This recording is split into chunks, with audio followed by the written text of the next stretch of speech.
The heat in the Arizona territory did not just sit on the skin. It burrowed into the bone. It was late afternoon in the year 1887, and the sun hung low and angry over the red earth, casting long, bruised shadows across the town of Dusty Ford. But inside the stifling parlor of the Hart Ranch house, the air was stiller than death, thick with the smell of lavender water, stale sweat, and the heavy, suffocating scent of fresh silk. Eliza Hart stood on a small wooden stool, her arms held out from her sides like a scarecrow in a drought. She was 22 years old, though a stranger looking through the dusty window might have guessed she was a girl of 12 or 13. "Hold still, miss," the seamstress mumbled, her mouth full of pins. "If you keep trembling, I am going to stick you. Blood does not wash out of imported lace." Eliza bit the inside of her cheek. She was not trembling from the cold. The room was sweltering. She was trembling because the dress felt like a cage. It was a monstrosity of white satin and lace, ordered from a catalog in the East, designed for a woman with curves, a woman with substance. On Eliza. It hung heavy and limp. The bodice had been taken in 3 times, and still, there was a gap at the bust that betrayed her humiliating lack of shape. Behind her, the seamstress's assistant, a large woman with red hands, whispered to the housemaid. They thought Eliza could not hear them over the scratching of the fabric, or perhaps they simply did not care. "Look at those wrists," the assistant murmured, her voice low and wet. "Like bird bones. If Bo Cooper gets rough on the wedding night, he will snap her in half." "She is too small," the maid agreed, shaking her head as she folded a pile of linens. "Too skinny. There is nothing to hold on to. The master of the mine likes his women with a bit of meat on them. He is going to be disappointed when he unwraps this package." Eliza stared straight ahead at the peeling wallpaper. A flash of heat that had nothing to do with the weather crept up her neck. Too small. She had heard it all her life.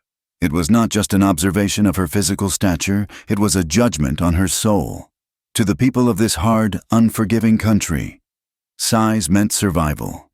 Bulk meant value. A cow was valued for its weight, a horse for its muscle. A woman was valued for her ability to bear sons and work the land until her hands turned to leather. Eliza was none of those things. She was a ghost in her own life.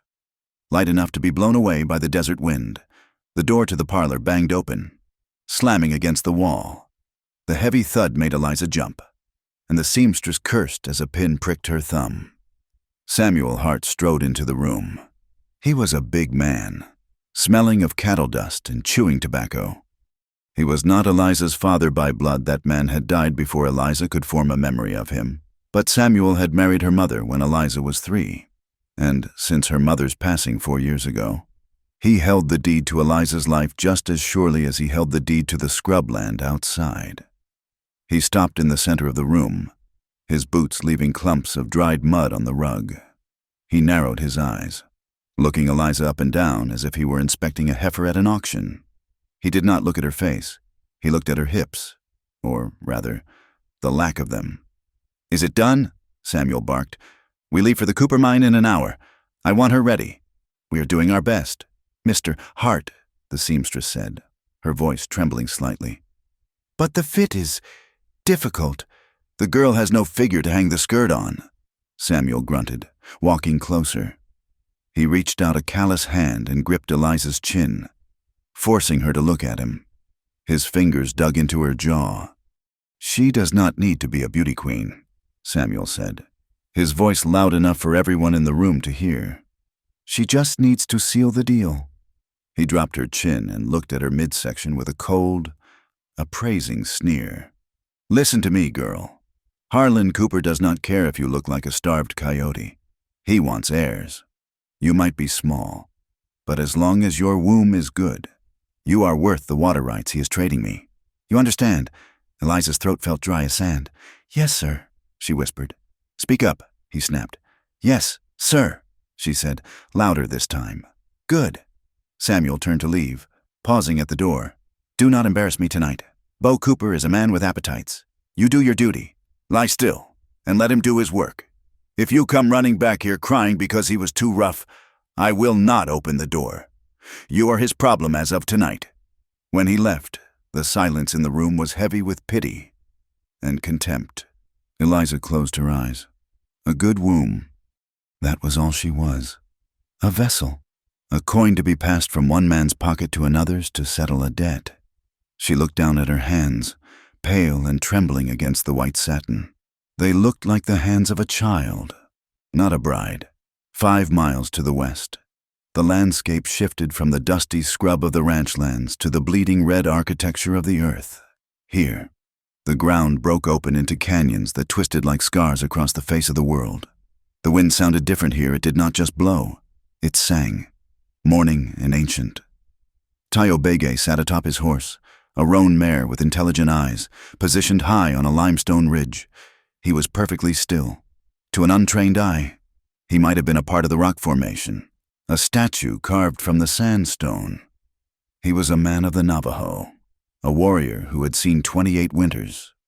He wore a mixture of traditional buckskin and the practical wool trousers obtained from trade, a visual testament to the world he was forced to walk between. A scar, white and jagged, ran from his left temple down into his hairline, a souvenir from a cavalry saber 3 years ago. The same skirmish that had taken his older brother's spirit to the ancestors. Tayo watched the horizon. His eyes, dark and sharp as obsidian, tracked the plume of dust rising in the distance. "They are moving early," he said softly, speaking to the wind, or perhaps to the mare. From this vantage point, he could see the road that connected the Hart Cattle Ranch to the Cooper Silver Mine. It was a winding snake of a trail that skirted dangerously close to the boundary of the land his people had been forced onto. The white men called it a territory. Tayo knew it as the place where his ancestors' bones slept. The dust cloud became larger. It was a carriage, flanked by 4 outriders, a wedding party, or a funeral procession, sometimes, among the white settlers. It was hard to tell the difference. Tayo tightened his grip on the leather reins. He was not here to raid.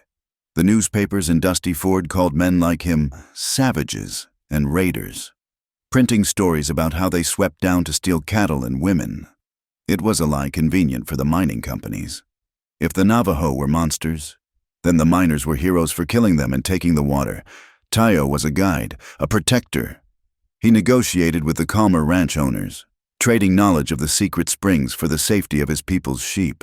But the peace was as brittle as a dry twig.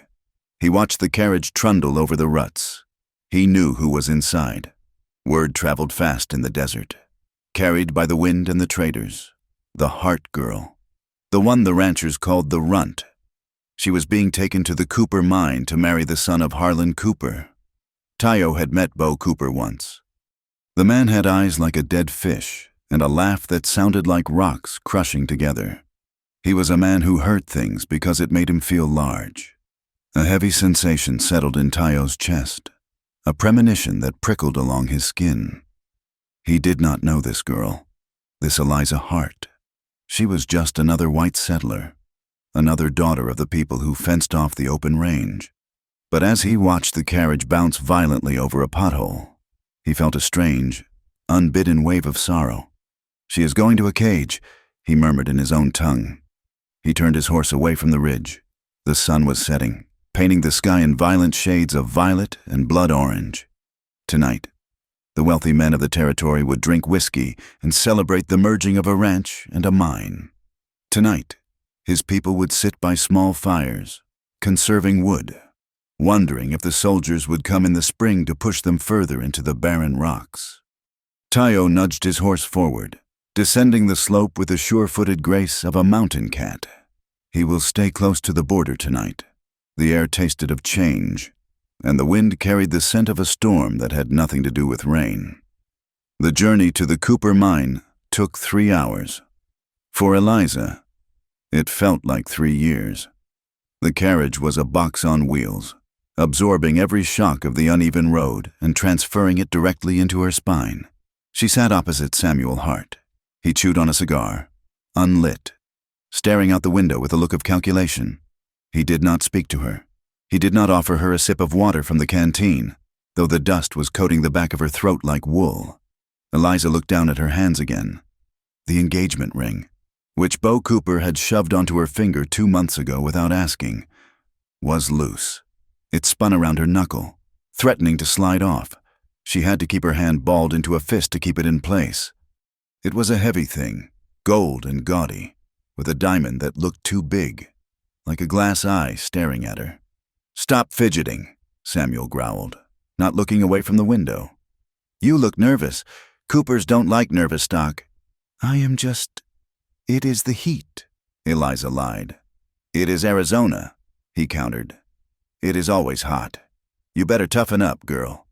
Bo is going to expect you to run that household, and he is going to expect you to endure him." Eliza turned her face to the window, watching the landscape roll by. The sun was dipping below the horizon now, and the world was turning blue and gray. The cacti stood like silent sentinels, their arms raised in surrender or warning. She thought about what the maids had said. Too small, too skinny. She had tried to eat. She had tried to be bigger, but fear had a way of shrinking a person. Every time Samuel shouted, every time she saw the bruise-colored look in Bo Cooper's eyes, she felt herself contracting, taking up less space, trying to become invisible so the blow would miss. She remembered the only time she had felt truly safe. She was 6 years old, before her mother had married Samuel. They had lived in a small shack near the creek. Her mother would brush her hair and tell her she was her little bird. Back then, being small was a term of endearment, not a curse. "We are here," Samuel announced, shattering her memory. The carriage slowed. Ahead, the lights of the Cooper mining camp flickered against the darkening mountain. It was not a town.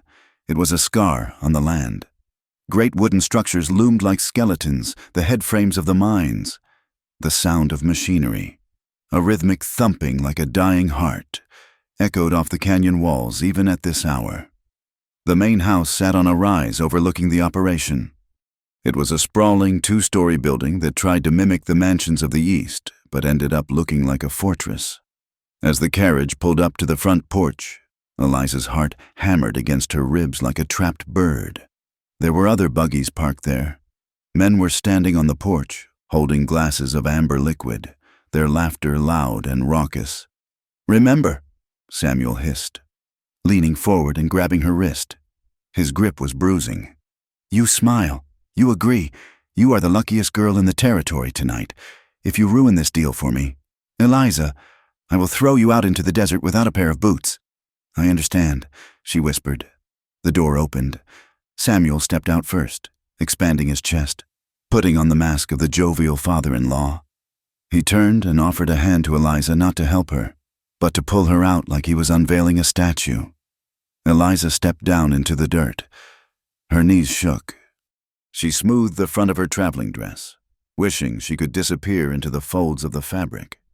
Well, look who has arrived," the voice boomed from the porch.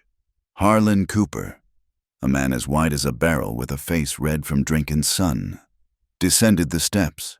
Behind him stood his son, Bo. Bo Cooper was 25, with a softness to his face that belied his cruelty. He was handsome in a way that soured the longer you looked at him.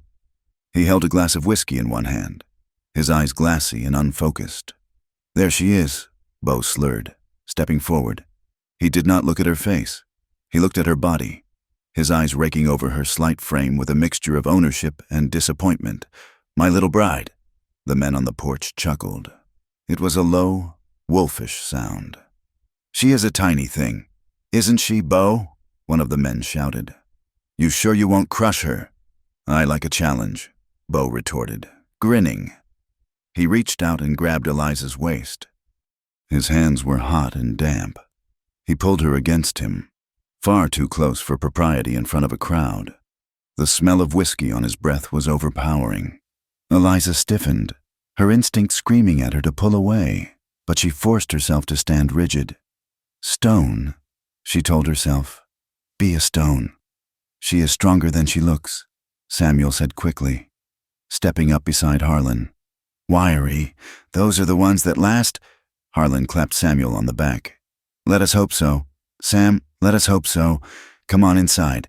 We have beefsteaks and we have got whiskey, and we need to discuss that boundary line before the wedding tomorrow." Bo did not let go of Eliza. He kept his arm around her waist, his fingers digging into her side as he walked her up the stairs. She stumbled slightly, her boots catching on the step, and he laughed, jerking her upright. "Careful, doll," he whispered in her ear. "Don't break before I get you upstairs."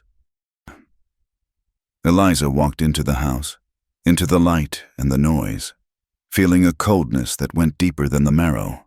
She was surrounded by people, yet she had never been more alone. Out in the darkness, a mile from the mining camp. Tayo sat by a small fire he had built in the shelter of a rock overhang. The fire was small, barely a flicker. Hidden from sight, he roasted a strip of dried venison, listening to the sounds of the night. Coyotes yipped in the distance. The wind rustled the sagebrush, and further away, carried on the breeze, came the sound of drunken laughter from the Cooper house. He should have gone back to his hogan. His aunt, Shadi, would be wondering where he was. But something kept him here, on the edge of the enemy's camp. He thought of the glimpse he had caught of the girl in the carriage, a pale face in a dark window. She had looked like a prisoner being transferred from one cell to another. Tayo took a bite of the tough meat, chewing slowly.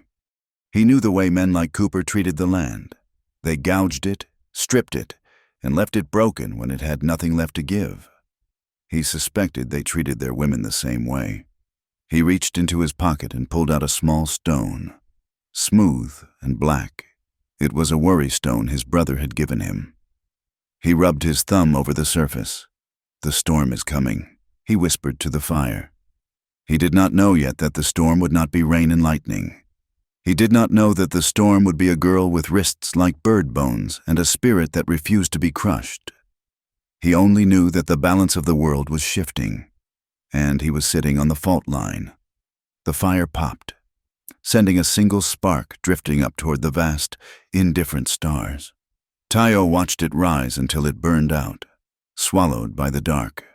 Tomorrow, the sun will rise on the wedding day, but tonight, the desert held its breath, waiting for the scream. The dining room of the Cooper mine headquarters was a cavern of noise and smoke, illuminated by a chandelier that held 20 dripping tallow candles.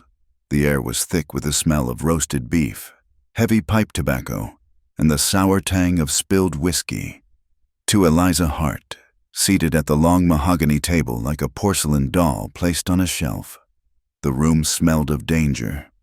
She sat with her hands folded in her lap, her knuckles white. The white satin dress felt tighter than it had an hour ago. The corset stayed digging into her ribs with every shallow breath she took. She had not touched the food on her plate, a slab of rare beef swimming in blood-colored juice, despite Samuel Hart kicking her ankle under the table twice to prompt her to eat. "Eat up, girl," Samuel had hissed earlier, under the cover of a loud toast. "You look like a stiff breeze would blow you over. Cooper's like meat on the bone." But Eliza could not swallow. Her throat had closed up, sealed tight by the weight of the stairs circling the table. There were 12 men in the room. Harlan Cooper sat at the head, a king in his castle of silver and dust. His face was flushed with liquor, his waistcoat unbuttoned to accommodate his girth. Beside him sat his son, Bo Cooper, the man who was to be her husband by noon the next day. Bo was drunk. It was a sloppy, sliding kind of drunkenness that made his eyes wet and his movements loose. He slouched in his chair, twirling a crystal tumbler of amber whiskey, his gaze fixed unblinkingly on Eliza. It was not a look of affection. It was the look a child gives a new toy that he suspects might break if he plays with it too hard. "She is quiet, ain't she?" shouted a man named Silas, one of the mine foremen, halfway down the table. He gestured to Eliza with a fork. "I have not heard a peep out of her since she walked in the door." "Samuel, are you sure you did not bring us a mute?" The table erupted in laughter. Samuel Hart forced a chuckle, leaning back and hooking his thumbs in his suspenders. "She is just well trained.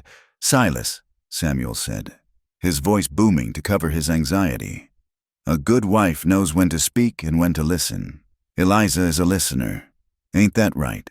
Eliza, Yes, sir, Eliza whispered. Her voice was barely a thread in the tapestry of noise.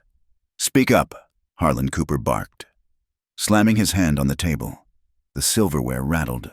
My boy is going to need a woman with some fire, not a mouse. Look at her. Bo, look at the size of her. Are you sure she is fully grown? She looks like a virgin little thing fresh out of the schoolroom. Bo swirled his drink, the ice clinking against the glass. He leaned forward, his elbows resting on the stained tablecloth. That is the trouble. Father, Bo said, his words slurring together. I have been looking, and I have been thinking. He narrowed his eyes on Eliza. Stand up, Eliza! Eliza froze. The command hung in the air, heavy and sharp. I said stand up, Bo repeated, louder this time. Eliza pushed her chair back. The legs scraped, screeching against the floorboards. She stood, her hands trembling at her sides. Without the height of the chair, she felt even smaller. The high ceilings of the room seemed to swallow her whole. Turn around, Bo commanded. She hesitated. Samuel hissed. Do it! Slowly, humiliatingly. Eliza turned in a circle. She felt the eyes of every man in the room crawling over her back, assessing her waist, her hips, the slope of her shoulders. She felt like livestock in a pen at the county fair. See, Bo gestured with his glass, splashing whiskey onto the tablecloth. Look at that. There is nothing there. It is all bone and lace. I need a woman, not a child's plaything. I need hips that can carry a son, not this stick. She is healthy, Samuel interjected quickly, sweat beading on his upper lip. Her mother was small, but she was strong. Eliza is tough. She can work. Work, Bo laughed, a cruel, sharp sound. I have men to work with. Heart. I have mules to work. I need a wife to breed. You think that narrow little frame can pass a Cooper baby? She would split like a dry pod. The men laughed again. One of them slapped the table. He is right. Sam, she is too small. You brought him a runt. Eliza stood there, her back to them, burning with a shame so hot it felt like a fever. She wanted to dissolve. She wanted the floor to open up and drop her into the deepest shaft of the mine. Too small. The words echoed in her mind, a refrain she had heard 1,000 times, but never with such venom. Turn back around, Bo ordered. Eliza turned.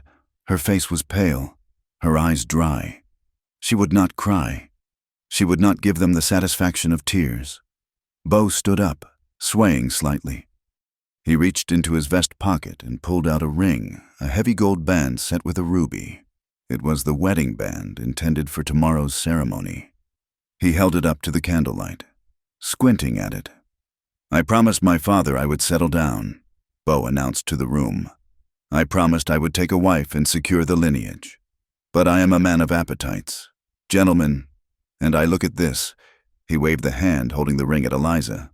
And I see nothing but trouble. I see a cold bed and a dead baby. Bo, Harlan warned, his voice low. We have a deal for the water rights. To hell with the water rights, Bo shouted. He looked at Eliza, his lip curling in disgust. I am not marrying her. I won't risk my name on a half-finished girl. With a flick of his wrist, Bo tossed the ring. It did not go to Eliza. He threw it into his half-empty glass of whiskey. It hit the liquid with a dull plunk and sank to the bottom. There, Bo said, grinning lopsidedly. Engagement is off. Drink up, boys. The room went silent. The only sound was the wind howling outside the thick glass windows. Samuel Hart stood up, his face turning a violent shade of purple. Now hold on just a minute. Harlan, we shook hands. You gave your word. I have moved my herd based on our agreement. You cannot back out because the boy is drunk. Harlan Cooper leaned back, picking up a knife and stabbing it into a piece of bread. He looked at Samuel with cold, hard eyes. My son is right. Samuel, Harlan said flatly. I did not realize how frail she was until I saw her in the light. We need heirs. Strong stock. If the girl cannot deliver, the deal is sour. We can talk about the water rights, but the price just went up, and I am not buying damaged goods. Damaged, Samuel spluttered. She is untouched. She is pure. She is a runt, Harlan said, dismissing the subject with a wave of his hand. "Sit down, Sam. Have a drink. We will figure out another way for you to pay for the access road." Eliza stood alone in the center of the room. The rejection was absolute. She was not just unwanted. She was discarded. She was a broken tool, a coin that had been judged counterfeit. Suddenly, the heavy oak doors at the end of the hall burst open. A blast of cool night air swept into the smoky room, making the candles flicker wildly. A mine guard stumbled in, looking winded. "Mr. Cooper, sir." "What is it?" Harlan snapped. "Can you not see we are entertaining?" "It is the Navajo, sir," the guard panted. "A dozen of them. They are at the main gate. They say they want a parley. They are asking for the water access you promised them last season." The atmosphere in the room shifted instantly from drunken revelry to aggression. Chairs scraped back as men stood up, hands reaching for the pistol holsters hanging on the backs of their chairs. "Raiders," Bo spat, grabbing a shotgun from the corner. "I knew they would come." "They are not raiding, sir," the guard said nervously. "They are just sitting there. They have got a white flag on a spear. Their leader, the one with the scar, says he wants to talk to the head man." Harlan swore softly. "Be gay, that troublemaking savage." He looked around the room. "All right, let us go see what they want. If they want to fight, we will give them one. Bo, bring the girl." "Why?" Bo asked. "Because I might need a witness when I shoot one of them for trespassing," Harlan said grimly. The men filed out, smelling of violence. Samuel grabbed Eliza's arm, his fingers digging into her flesh like talons. "You stay quiet," he hissed in her ear. "You have caused enough trouble tonight." They marched out onto the wide wooden porch. The transition from the bright, hot parlor to the cool, vast desert night was jarring. Below the porch, in the dusty courtyard, illuminated by the torches mounted on the fence posts, waited the Navajo party. There were 12 of them, mounted on lean, sturdy ponies. They did not move. They sat with a stillness that unnerved the white men. At the front rode Tayo Bege. He looked different than he had on the ridge. Up close, the firelight caught the sharp angles of his face and the long, white scar that divided his forehead. He wore a simple cotton shirt and buckskin leggings, a contrast to the suits and vests of the miners. His hands rested lightly on the pommel of his saddle. He carried a rifle in a scabbard, but his hands were empty. Harlan Cooper stepped to the railing, looking down at the riders. "You are far from the reservation. Be gay. This is private property. The water runs through the canyon," Tayo said. His voice was deep, carrying effortlessly over the wind. He spoke English with a slow, deliberate cadence. "The treaty says we may water our horses here when the southern wells are dry. The wells are dry." "The treaty," Harlan scoffed. "The treaty was written by men in Washington who have never seen this land. I own this water." "You own the pump," Tayo corrected calmly. "The water belongs to the earth. We only ask to pass through. We will not touch your cattle. We will not touch your silver." "I do not trust a word of it," Bo shouted. Leaning over the rail, he waved the shotgun. "You want to scout our defenses so you can come back and slit our throats in our sleep." Tayo's dark eyes shifted to Bo, then scanned the group on the porch. His gaze landed on Eliza. She stood near the back, illuminated by the spill of light from the doorway, in her white satin dress, standing amidst the dark suits and the dust. She looked like a ghost. Her face was stark white, her eyes wide and dark. She looked terrified, but she was standing straight. Tayo paused. He remembered the carriage. He remembered the feeling of a bird in a cage. "We want no trouble," Tayo said, returning his gaze to Harlan. "Let us pass. That is all?" Harlan spat over the railing. "Passage costs money. Be gay, you know that. This is a toll road now." "We have no money," Tayo said. "We have wool. We have rugs." "I do not want your dirty blankets," Harlan sneered. Samuel Hart, who had been sweating and pacing behind Harlan, suddenly stopped. His eyes darted from the Navajo warriors to Harlan, and then to Eliza. A desperate, twisted idea took root in his mind. He had lost the marriage deal. He had lost the water rights trade with Cooper. But he still had a herd of cattle that needed to cross the territory line, right through the area where Bigay's people hunted. If he could not sell Eliza to the white man, perhaps he could use her to buy safety from the red man. "Wait," Samuel said, stepping forward. He held up a hand. "Hold on. Harlan, I think I have a solution." Harlan looked at him with annoyance. "What are you babbling about?" "Sam." Samuel pointed a shaking finger at Eliza. "You do not want her, right, Bo? You said she is useless to you. Too small, no good for breeding." "That is right," Bo laughed. "Useless." "Well," Samuel said, his voice taking on the oily sheen of a salesman. "These Navajo, they are always looking for women. Aren't they? I have heard stories. They take white women to work in their camps." He turned to Tayo. "Hey, you want safe passage. You want me to tell Mr. Cooper to let you water your horses?" Tayo watched him impassively. "We want water." "I will make you a trade," Samuel said loudly. "I will pay your toll for the water, and in exchange, I want a guarantee that your people will not raid my herd when we move them north next month." "We do not raid," Tayo said. "I want insurance," Samuel insisted. He reached out and grabbed Eliza, pulling her forward to the railing. "Here, take her. She is a bride token, a peace offering. You take her off my hands. You get your water, and we call it a deal." The silence that followed was absolute. Even the wind seemed to stop. Eliza felt the blood drain from her head. She looked at her stepfather's profile, seeing the madness and the greed in his eyes. He was not just rejecting her. He was throwing her to what he believed were wolves, just to save a few head of cattle. "You are joking," one of the miners whispered. "I am dead serious," Samuel said. "Cooper does not want her. I cannot take her back to the ranch. She is just another mouth to feed. If the Indians want her, they can have her." Bo Cooper burst out laughing. It was a wicked, high-pitched sound. "That is rich. Sam, that is rich." He looked at Eliza, shaking his head. "Well, why not? She is too small for a white man, but maybe she is just right for a savage. Give the tribe something small and easy to carry." The insult hung in the air, gross and heavy. Tayo sat on his horse, his face unreadable, but his knuckles were white where he gripped the reins. He looked at the men on the porch, men who claimed to be civilized, men who built churches and schools, and he saw only rot. They were trading a human being like she was a sack of grain. He looked at Eliza. He expected to see her faint. He expected to see her fall to her knees and beg the fat man to keep her. Eliza looked down at the courtyard. She looked at the warrior with the scar. He was terrifying.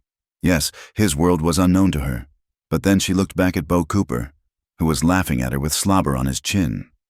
She looked at Samuel, who was selling her like a defective cow.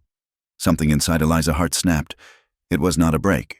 It was a hardening, like iron pulled from the fire and plunged into water. She pulled her arm out of Samuel's grip. The movement was sharp enough that Samuel stepped back in surprise. Eliza stepped to the railing. She looked down at Tayo. Her voice was not loud, but in the silence of the night, it carried to every corner of the yard. "If I must be given away," she said, her voice trembling only slightly, "I would rather go where I am not laughed at." Bo's laughter died in his throat. Harlan Cooper frowned. They had expected hysteria. They had not expected dignity. Tayo looked up at her. He saw the terror in her eyes, but he also saw the jaw set in a line of determination. She was small, yes, but she was standing tall. He made a decision. It was not a decision made for politics, or for water, or for lust. It was a decision made because honor demanded it. He could not leave her here with these dogs. Tayo nudged his horse forward a few steps. "We do not buy women," Tayo said, his voice cutting through the tension like a knife. "We are not traders of flesh like you." Samuel opened his mouth to argue, but Tayo cut him off. "But," Tayo continued, his eyes locked on Eliza, "if she walks out of this house, she is under my protection. If she needs a place to live, my people have room for one who knows how to respect the earth. and for one who knows how to respect herself. He extended a hand, palm open, toward the porch stairs. "Come," he said simply. Samuel Hart breathed a sigh of relief. "Done. The deal is done. Harlan, let them water. The girl goes with them." Harlan shrugged. "Get her off my property. I do not care where she goes." Eliza did not look back. She did not look at the man who was supposed to be her husband, nor the man who had been her father. She gathered the heavy skirts of the ridiculous satin dress in her hands. She walked down the stairs. The wooden steps creaked under her boots.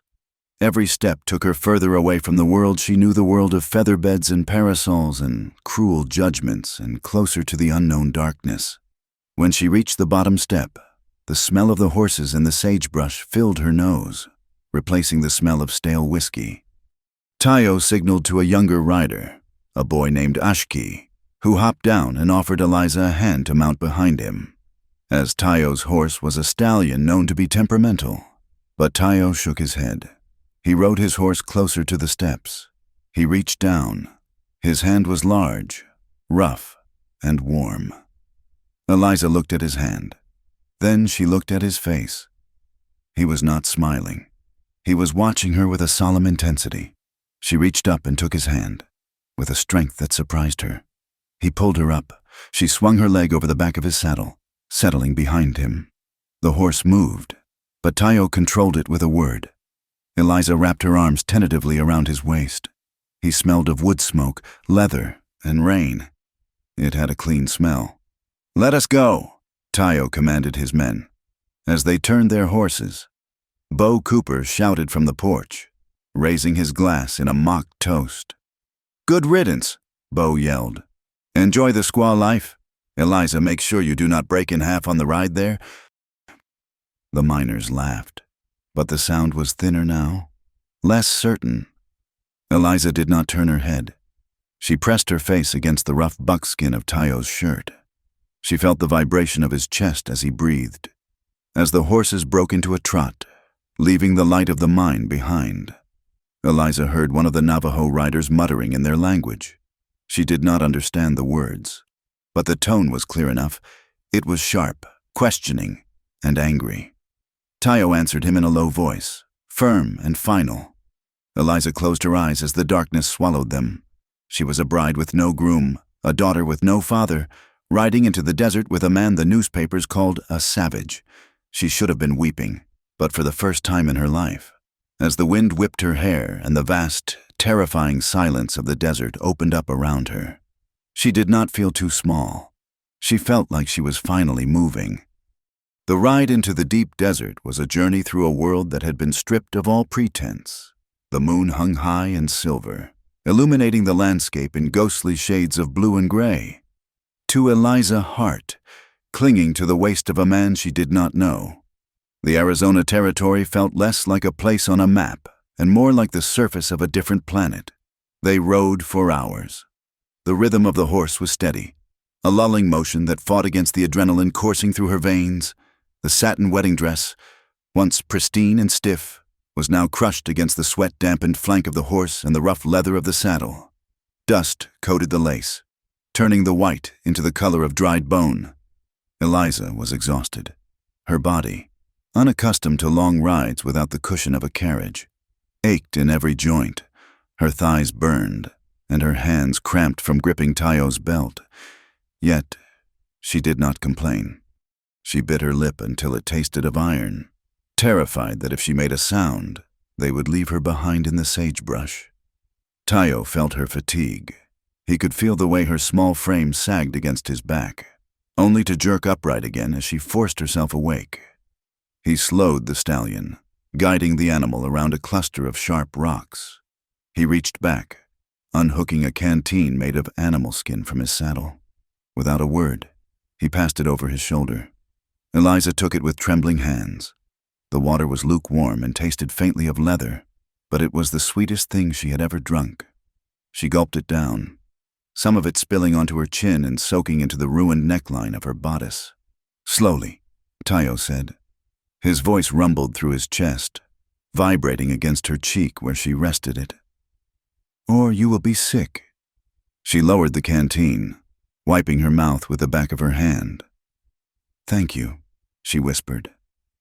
"We stop soon," he said. "The horses need rest." "And you are shaking." They halted in the shelter of a sandstone overhang as the eastern horizon began to bleed a pale violet. The air was frigid, the desert holding the cold of the night before the sun returned to burn it away. Tayo dismounted first, his movements fluid and silent. He reached up and lifted Eliza down. She hit the ground and her legs buckled. He caught her, his hands gripping her elbows to steady her.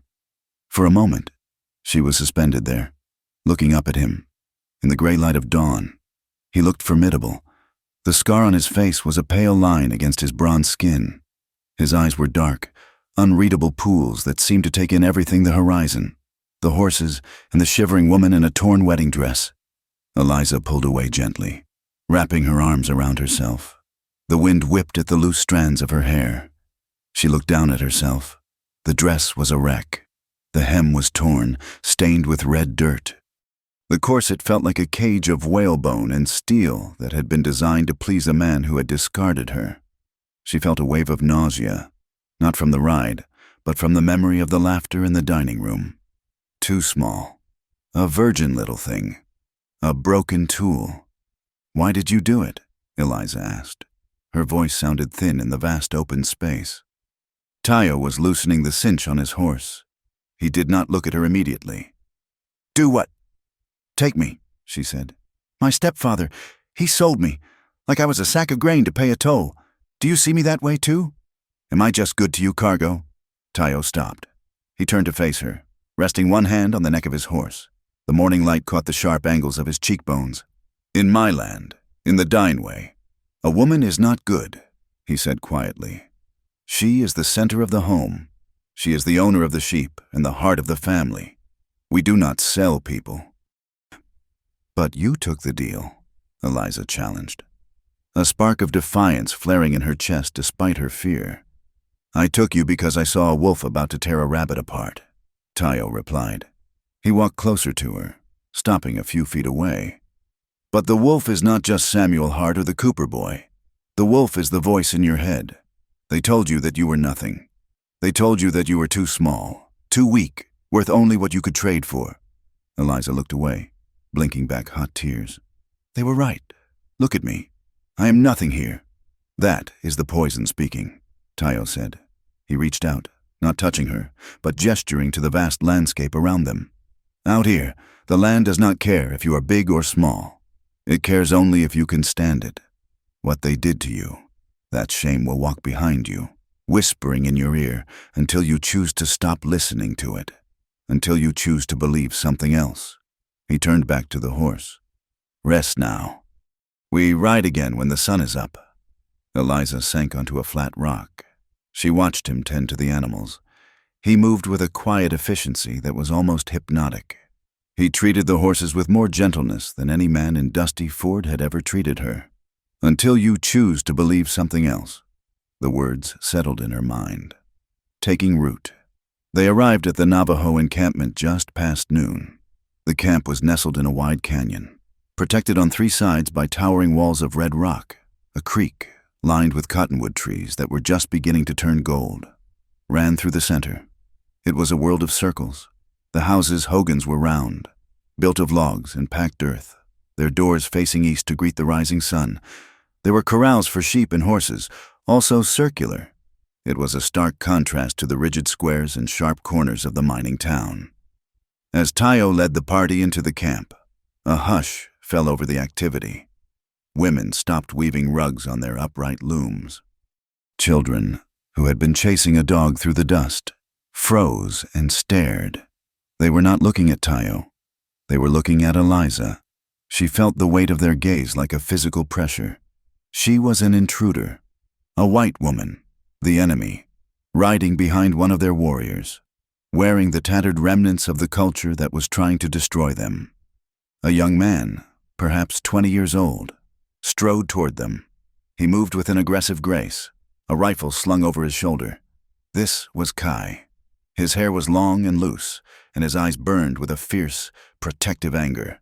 "What is this? Tayo!" Kai demanded, speaking in English, likely for Eliza's benefit. He grabbed the bridle of Tayo's horse, stopping them. "Why do you bring a Bilagana woman here? Do we not have enough trouble? The soldiers will follow her scent like hounds." "The soldiers do not care about her," Tayo said calmly, dismounting. "She has no one. She is under my protection." "Protection," Kai scoffed. He looked at Eliza with undisguised contempt. "She looks like a ghost. She brings death with her. Look at her. She is weak. She will eat our food and bring the cavalry down on our heads." "Enough, Kai," Tayo said, his voice hardening. "It is done." An older woman emerged from one of the larger hogans. She leaned on a polished cedar staff, her face a map of deep wrinkles and weathered skin. Her gray hair was pulled back into a traditional bun, wrapped in white yarn. This was Shadi, Tayo's aunt and a respected healer in the tribe. The crowd parted for her. Shadi walked up to the horse and looked up at Eliza. Her expression was not hostile like Kai's, but it was not welcoming either. It was the appraising look of a woman who had seen too many winters and had no patience for useless things. "Get down," Shadi commanded. Eliza slid off the horse. Her legs were numb, and she stumbled. She caught herself on the stirrup before she hit the ground. Shadi made a noise in her throat, a dry, clicking sound. She reached out and took Eliza's wrist, her fingers feeling the bone beneath the skin. She turned Eliza's hand over, looking at the soft, uncalloused palm. "Soft," Shadi muttered, "like butter. She has never worked a day in her life. She is a child. She is a woman," Tayo said. "She will learn." Shadi dropped Eliza's hand. "We shall see. If she wants to eat, she works. We have no queens here." Shadi pointed to a small, older hogan on the edge of the camp. The mud plaster was cracking in places, and it looked abandoned. "She sleeps there," Shadi said. "Alone. If she is still here in the morning, we will find something for her to do." The first night was a test of sanity. The hogan was empty save for a pile of sheepskins in the center and a fire pit that had gone cold long ago. The floor was packed with dirt.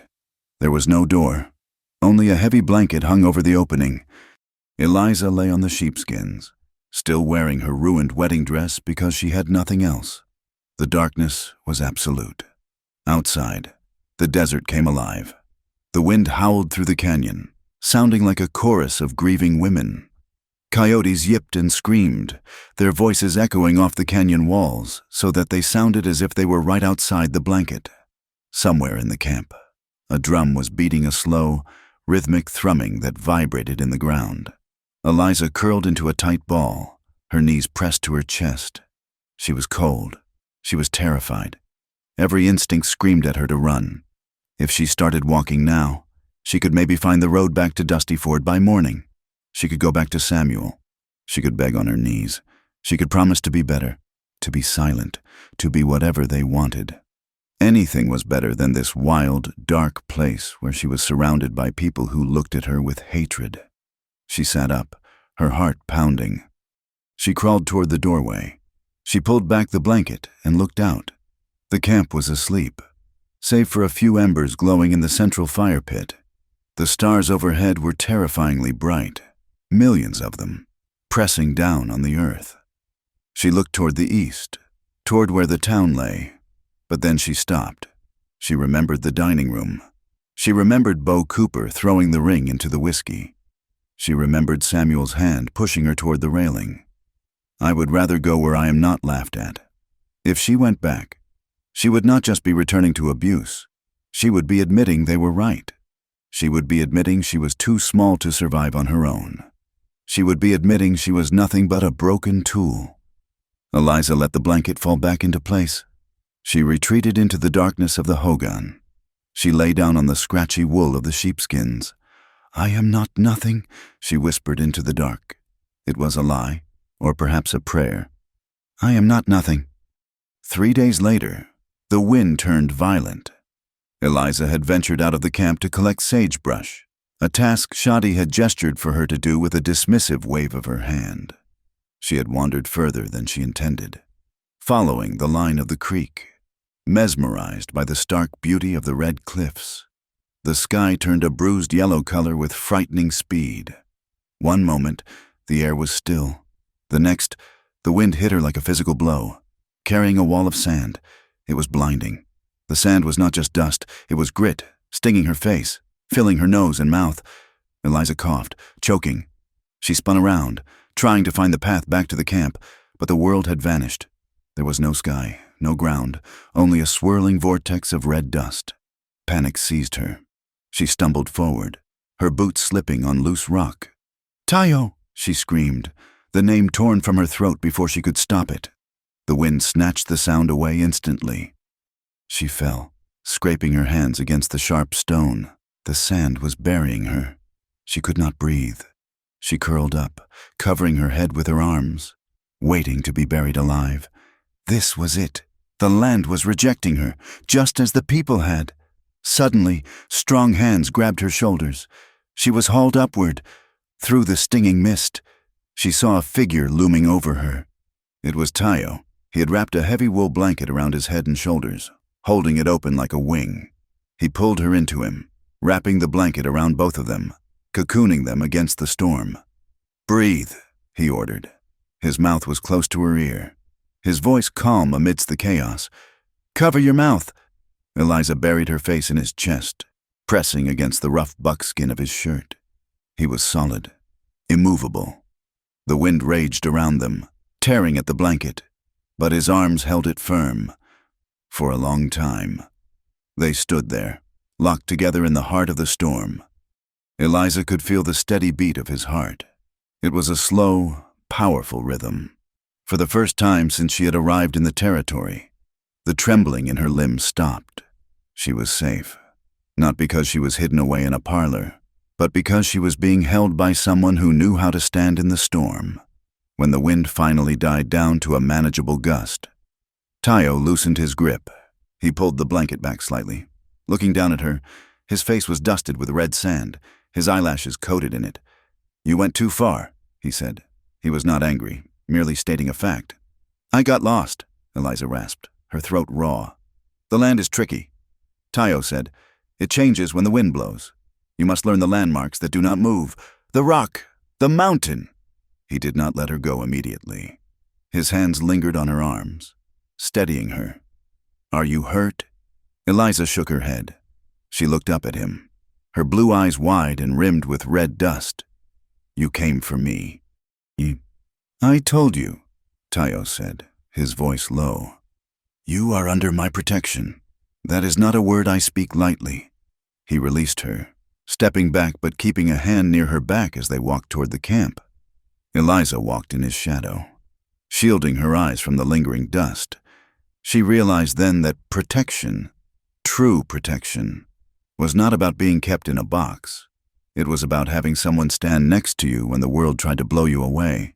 The adaptation was brutal. Shadi was a hard teacher. She did not speak English to Eliza often, preferring to mime instructions or use sharp, guttural commands in Navajo. The next morning, Shadi pointed to a large flat stone and a smaller grinding stone, imitated and mano. Beside it was a basket of dried blue corn. "Grind," Shadi said. Eliza sat on her knees. She took the grinding stone and began to work the corn. It looked easy when the other women did it, a rhythmic, rocking motion that produced fine, soft flour. For Eliza, it was agony. The stone was heavy, the corn was hard. Within 20 minutes, her shoulders were burning.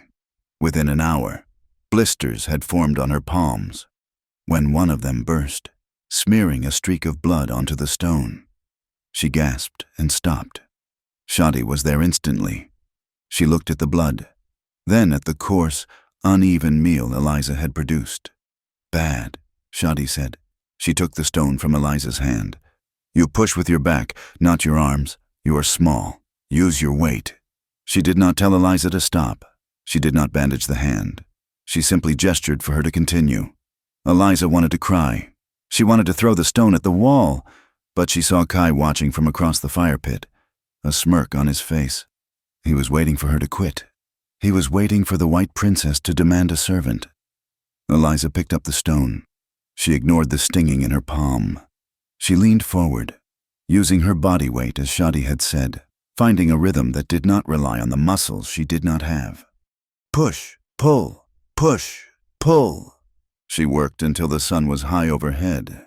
She worked until sweat dripped from her nose and mixed with the corn flour. She worked until her arms felt like lead. When she finally finished the basket, the flour was finer. Not perfect, but better. She stood up, her knees cracking. She carried the bowl of flour to Shadi. The old woman ran her fingers through it. She did not smile. She did not praise. She simply nodded once. "Tomorrow, 2 baskets," Shadi said. Eliza nodded back. She walked to the creek to wash her bleeding hands. The water was cold and stung the raw skin, but it felt clean, from the entrance of his hogan. Tayo watched her. He was sharpening a knife, the rhythmic shh of the blade against the wet stone matching the rhythm of the camp. He had seen the blood on the stone. He had seen the way her arms shook. Most women from the town would have collapsed. Most would have wept. Eliza's heart was small. Her wrists were like willow branches. But willow branches did not break in the storm. They bent, and they survived. "She has spirit," a voice said beside him. Tayo looked up. It was his friend, Hosteen, a man who rarely spoke. "She is trying," Tayo acknowledged. "The boy, Kai, says she is a curse," Hosteen said. "Kai sees only skin," Tayo replied, testing the edge of his knife against his thumb. "He does not see the fire." Tayo looked back at the creek, where Eliza was kneeling on the bank, scrubbing the flour from her dress. She was alone, surrounded by a culture she did not understand, hated by the people she had left, and suspected by the people she had joined, and yet she was grinding the corn. He felt a strange tightening in his chest, a feeling he had not experienced since before the war. It was respect, and beneath it, something warmer, something dangerous. "She is not a curse," Tayo said softly. "She is just beginning."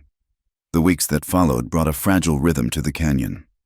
The cottonwoods turned a deeper gold, shedding their leaves into the creek like coins, and the air grew sharper, biting at the nose in the mornings. Eliza's heart had begun to change. Her hands, once soft and useless, were now mapped with small cuts and calluses from grinding corn and gathering wood. Her skin, perpetually pale from a life spent indoors avoiding the sun, had warmed to a light, dusted tan. But the peace was a deception. It was a heavy silence before the lightning struck. It broke on a Tuesday afternoon, brought by a man named Mateo. Mateo was a trader, a man of mixed blood, half Mexican, half Navajo, who moved between the worlds of the white settlers and the reservation like a coyote slipping through a fence. He rode into the camp on a mule that looked as tired as he did, his face grim. Tayo met him at the corral. Eliza, who was helping Shadi sort dried sagebrush nearby, paused to watch. She saw the 2 men speak in low tones. She saw Tayo's posture stiffen, his shoulders squaring as if preparing for a blow. She saw Mateo gesture frantically toward the east, toward Dusty Ford.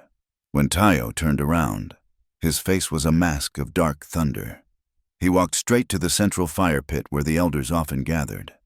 "Kai," Tayo shouted, his voice echoing off the canyon walls. "Gather the men. We have news." Eliza stepped forward, clutching a bundle of sage to her chest. A cold dread uncoiled in her stomach. She knew, with a sickening certainty, that this news was about her. The council gathered quickly. Shadi stood by the fire, leaning on her staff. Kai paced like a caged panther, his hand resting on the hilt of his knife.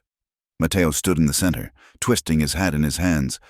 "Tell them," Tayo commanded. Mateo looked around the circle of faces, his eyes lingering for a moment on Eliza before darting away. "It is bad in town," he said in English, his accent thick. "The story has changed. It is not a trade anymore. It is a war cry." "What story?" Shadi asked sharply. "The story of the girl," Mateo said. "In the saloons. In the church. They are saying she was not given. They are saying she was taken. Stolen." Eliza felt the blood drain from her face. "That is a lie," she whispered. Mateo nodded grimly. "The truth does not sell newspapers. Miss Harlan Cooper is telling everyone that the Navajo raided his home. He says you were dragged screaming from your wedding feast, and—" He hesitated, looking down at his boots. "And what?" Tayo pressed, his voice dangerous. "They are saying—" Mateo swallowed hard. "They are saying you have been stripped, that you are being kept as a naked virgin bride, for rituals. They are using those words to make the men angry, to make the soldiers angry." A collective gasp went through the group. Eliza dropped the sage. The bundle hit the ground with a soft thud. Naked virgin bride. The words felt like physical slaps. It was not enough that they had sold her. Now, they were stripping her of her dignity to fuel their greed. They were painting a picture of her as a defiled victim, a helpless white flower crushed by savages, all to justify a massacre. "It is Cooper," Tayo said, his eyes narrowing. "He does not care about her. He wants the water. If he can convince the fort that we are monsters holding a white woman hostage, the colonel will send the cavalry to clear us out. Bo Cooper gets his revenge, and Harlan gets his land." "See?" Kai shouted, spinning around to face the group. He pointed a shaking finger at Eliza. "I told you, she is poisonous. Bringing a white woman here only brings their guns. They do not need a reason to hate us, but she gives them an excuse to kill us." "She did not ask for this," Tayo snapped, stepping between Kai and Eliza. "It does not matter what she asked for," Kai yelled back. "It matters what is coming. The cavalry is massing at the edge of the territory.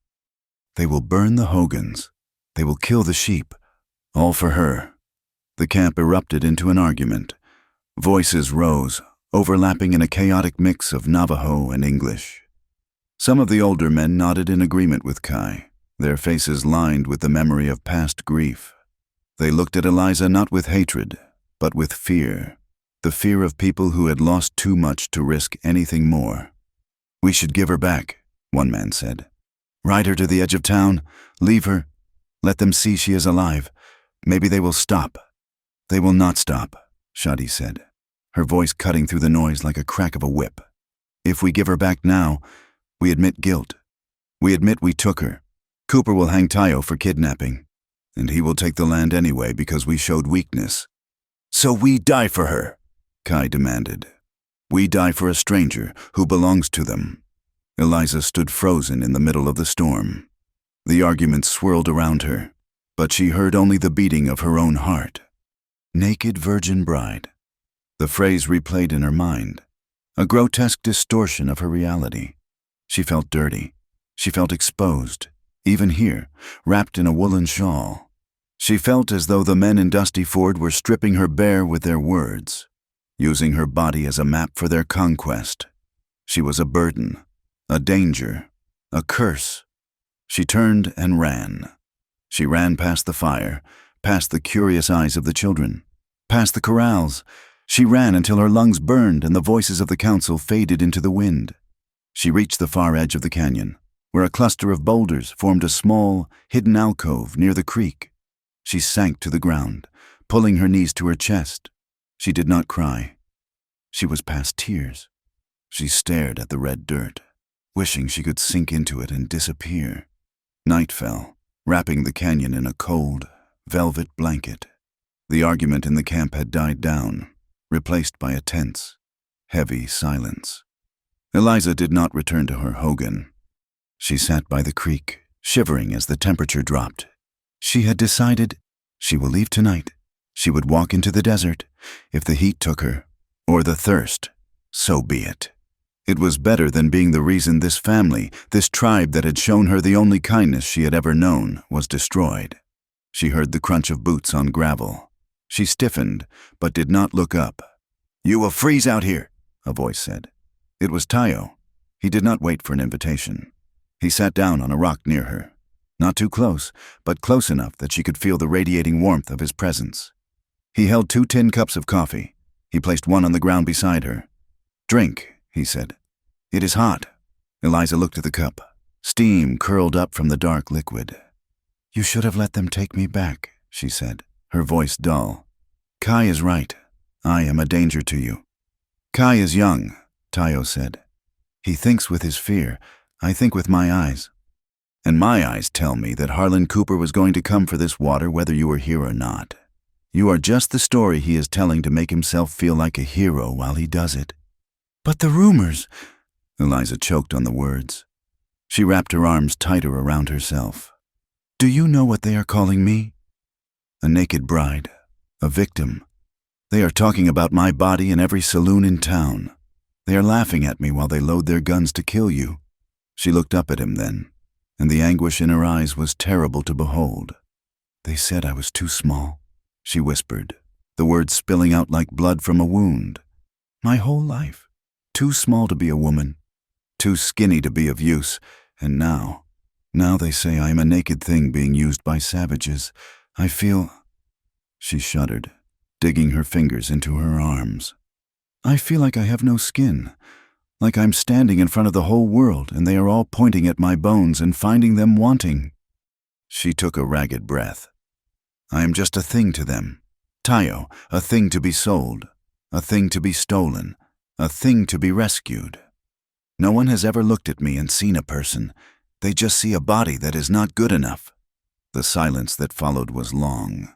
The creek bubbled over the stones, a gentle sound that contrasted with the violence of her confession. Tayo watched her. He saw the way she curled in on herself, trying to make herself smaller, trying to hide from the judgment of a world that was miles away. He felt a fierce, burning anger in his chest, not at her, but for her. He stood up and moved closer. He crouched down in front of her, blocking the wind. "Look at me, Eliza," he said. She shook her head, staring at her knees. "I cannot. I am ashamed." "Look at me." It was a command, but it was spoken with infinite gentleness. Slowly, reluctantly, Eliza raised her eyes. Tayo reached out. He did not grab her. He took the edge of the blanket she had wrapped around her shoulders and pulled it tighter, tucking it securely under her chin. His knuckles brushed against her cheek. His hand lingered there, warm and rough. "They are blind," Tayo said. His voice was low, vibrating with an intensity that made the air hum. "They look at a mountain and see only a mine. They look at a river and see only a toll road. And they look at you and see only what they can take." He leaned in closer, forcing her to hold his gaze. The firelight from the distant camp caught in his dark eyes. "You were given away like you were nothing," Tayo said. "Like you were a broken tool. But hear me now. They do not decide your worth. They do not hold the scale." His thumb brushed away a tear that had escaped her eye. "You walked into the desert when you could have knelt," he continued. "You worked until your hands bled when you could have quit. I have seen you carry water. I have seen you grind corn. I have watched you stand when the wind tried to knock you down." Eliza's breath hitched. His face was inches from hers. She could smell the wood smoke on his skin, the scent of the sagebrush. "You are not too small," Tayo whispered. "You are concentrated, like a diamond, like the sun focused through a glass." He moved his hand to cup the back of her neck, his fingers tangling in the loose hair at the nape. The touch sent a shockwave through her. "Hotter than the coffee, hotter than the sun.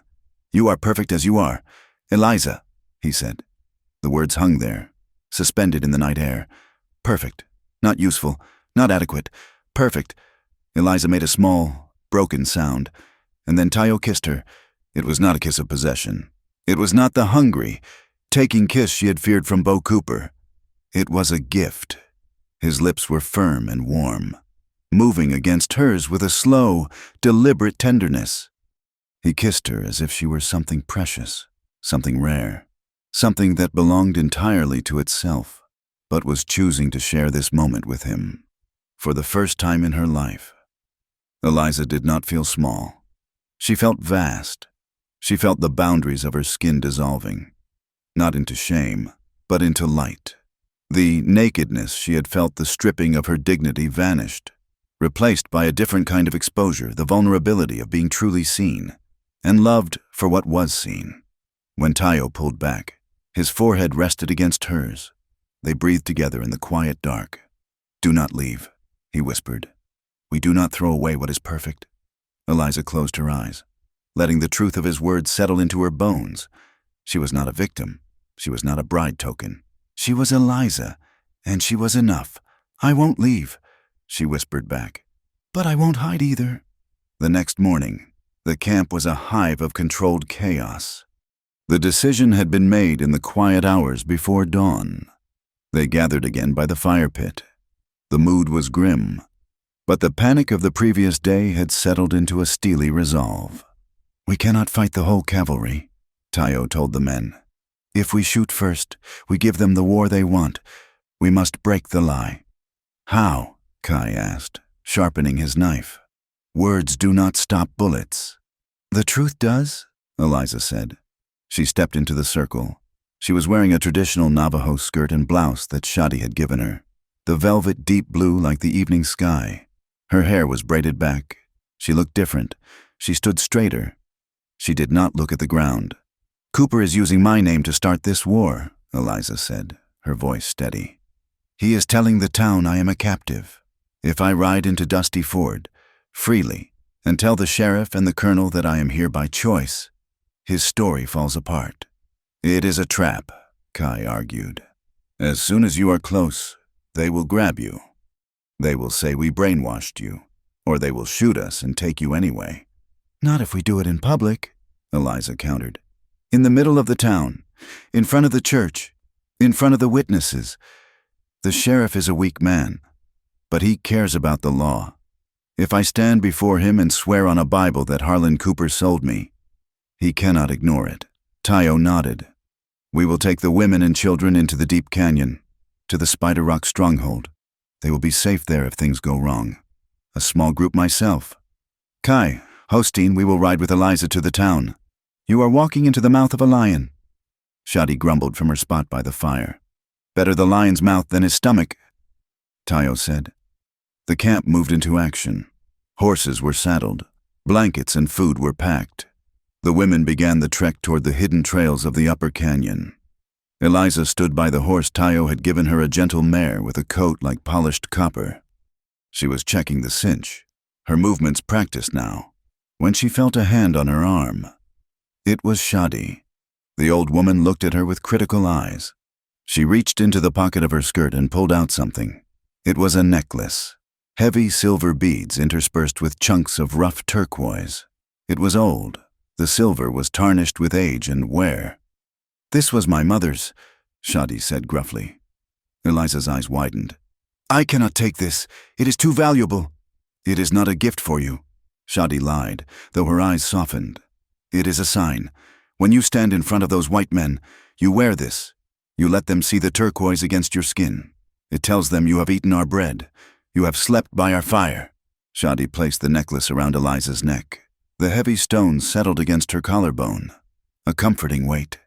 "It tells them," Shadi whispered, "that you do not belong to them anymore." Eliza touched the cold stone. Tears pricked her eyes, but she blinked them away. "Thank you. Shadi, I will bring it back to you."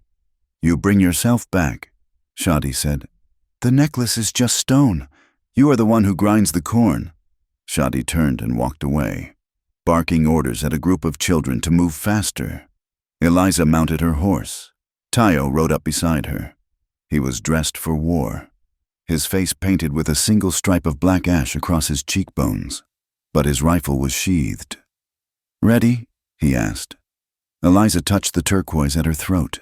She thought of the naked virgin bride the town was expecting. They were going to be disappointed. The woman riding back to Dusty Ford was not naked. She was armored in silver, in love, and in a truth that was harder than any rock in the canyon.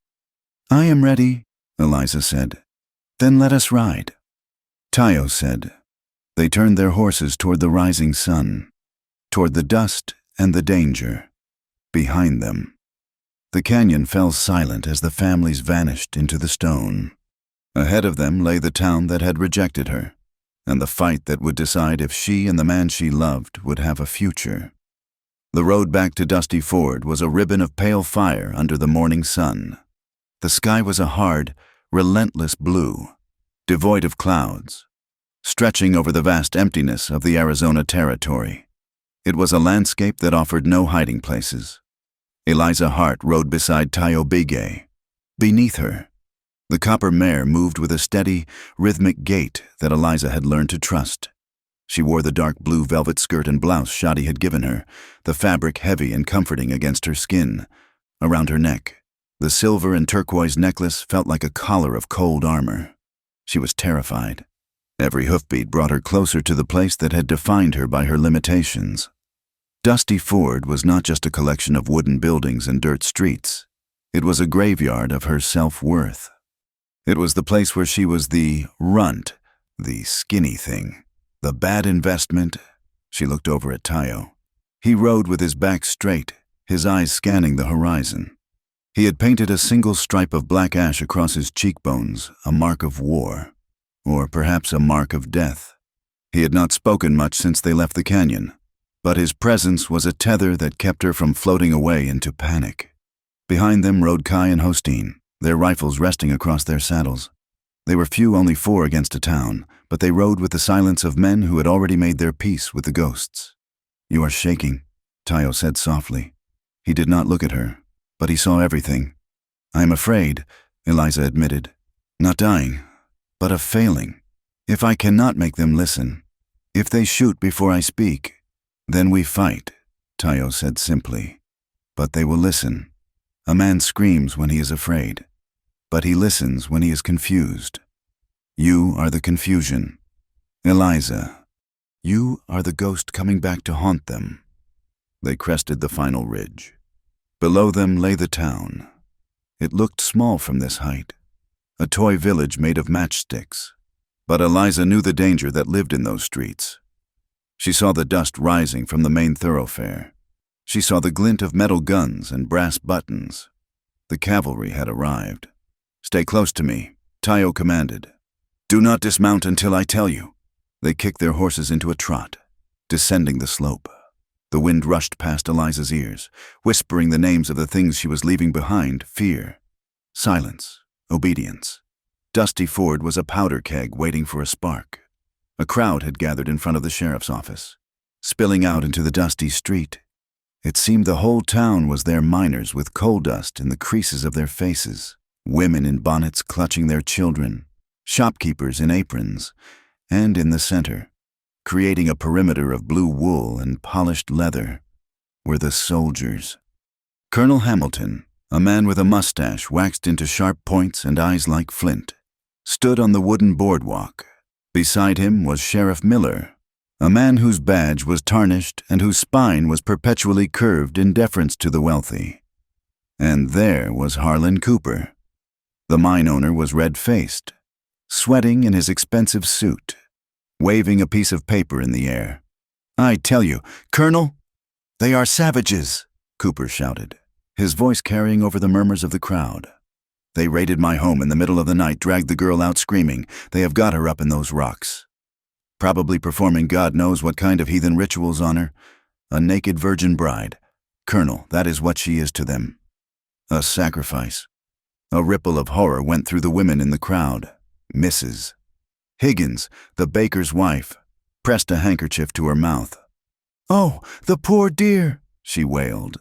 "That poor tiny little thing. We cannot let this stand," Bo Cooper yelled. He was standing next to his father, a bandage wrapped around his hand, a lie to suggest he had fought back. He looked hungover and mean, his eyes bloodshot. "They took what is mine. We need to go in there and burn them out, every last Hogan. We have orders to maintain the peace," Colonel Hamilton said stiffly. "But kidnapping a white woman is a federal offense, if what you say is true. Mr. Cooper, we will move against the tribe at dawn." "If," Cooper sputtered. "You doubt my word? You think my son would let his fiancée be taken if he wasn't outnumbered?" "It is the truth," Bo screamed, drawing his pistol and firing a shot into the air. The crowd screamed. "They are animals, and I want my bride back." The gunshot echoed, fading into the desert silence. And into that silence came the sound of hooves. Slow, deliberate, heavy, heads turned.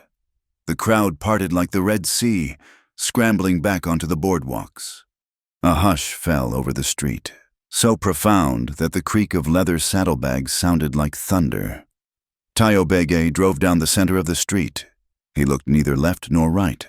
He was a vision of the wildness they feared, dark, scarred, armed, but he did not raise his rifle. He kept his hands on the reins. Beside him rode a woman. She was not naked. She was not screaming. She sat atop a copper mare, dressed in the deep blue velvet of the Navajo. Her hair braided back from a face that was brown from the sun. Around her neck, heavy silver and turquoise glinted in the light. It was Eliza Hart, but it was not the Eliza they knew. "My God," someone whispered. "Is that her?" Harlan Cooper's jaw dropped. The color drained from his face, leaving it the color of old dough. Bo lowered his gun, blinking as if he were seeing a hallucination. Tayo stopped his horse 10 feet from the sheriff's porch. The 2 Navajo warriors behind him fanned out, watching the rooftops, watching the soldiers. Colonel Hamilton stepped forward, his hand resting on the hilt of his saber. "Hold fire," he barked to his men, who had raised their carbines. "Hold fire." Tayo looked at the colonel, then at the sheriff. Finally, his eyes rested on Harlan Cooper.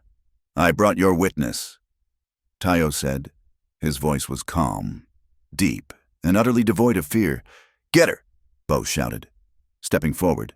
"She is brainwashed. Look at her clothes. Grab her before they shoot her." "Stay back," Eliza's voice rang out. It was not a whisper. It was not the meek "yes, sir" of the parlor. It was a command. She swung her leg over the saddle and slid to the ground. Her boots hit the dust with a solid thud. She did not run to the sheriff. She did not run to her stepfather, Samuel Hart, who was standing in the shadows of the porch looking like a man watching his house burn down. Eliza walked to the center of the open space between the horses and the lawmen. She stood alone. "No one took me," Eliza said. She looked directly at Colonel Hamilton. "No one dragged me screaming. I rode out of that camp on my own 2 feet." "Eliza," Samuel Hart called out, his voice shaking. "Girl, do not be afraid. You can tell the truth. We know they threatened you. We know they made you wear those rags." Eliza turned to look at Samuel. Her eyes were cold blue fire. "These are not rags. These are clothes given to me by a woman who taught me how to work, not how to shrink. And I am telling the truth. Samuel, for the first time in my life," she turned back to the crowd, raising her voice so the women on the boardwalk could hear. "You want to know how I ended up with the Navajo?" she asked. "You want to hear the story of the naked virgin bride?" "Eliza, stop this," Harlan Cooper roared, stepping down from the porch. "Sheriff, arrest that Indian. He has clearly drugged her." "Let her speak, Mrs." Higgins shouted from the crowd. To everyone's surprise, the town gossip pushed her way to the front. "Let the girl speak, Harlan." Eliza nodded at Mrs. "Higgins." Then she pointed a finger at Bo Cooper. "That man," she said, her voice steady, "stood in his dining room on the night of our engagement and told a room full of men that I was too small to be of use. He threw my wedding ring into a glass of whiskey. He called me a broken tool. He said he would not risk his future on a body like mine." Murmurs rippled through the crowd. Bo's face turned a violent shade of crimson. "And then," Eliza continued, turning her finger to Harlan, "when the Navajo came to ask for water, just water, nothing else, my stepfather and this man made a deal. They did not have money to pay the toll, so they paid with me." "Liar," Bo screamed. "They gave me away," Eliza said, the words cutting through the air like a knife. "Like I was a heifer. Like I was a sack of flour."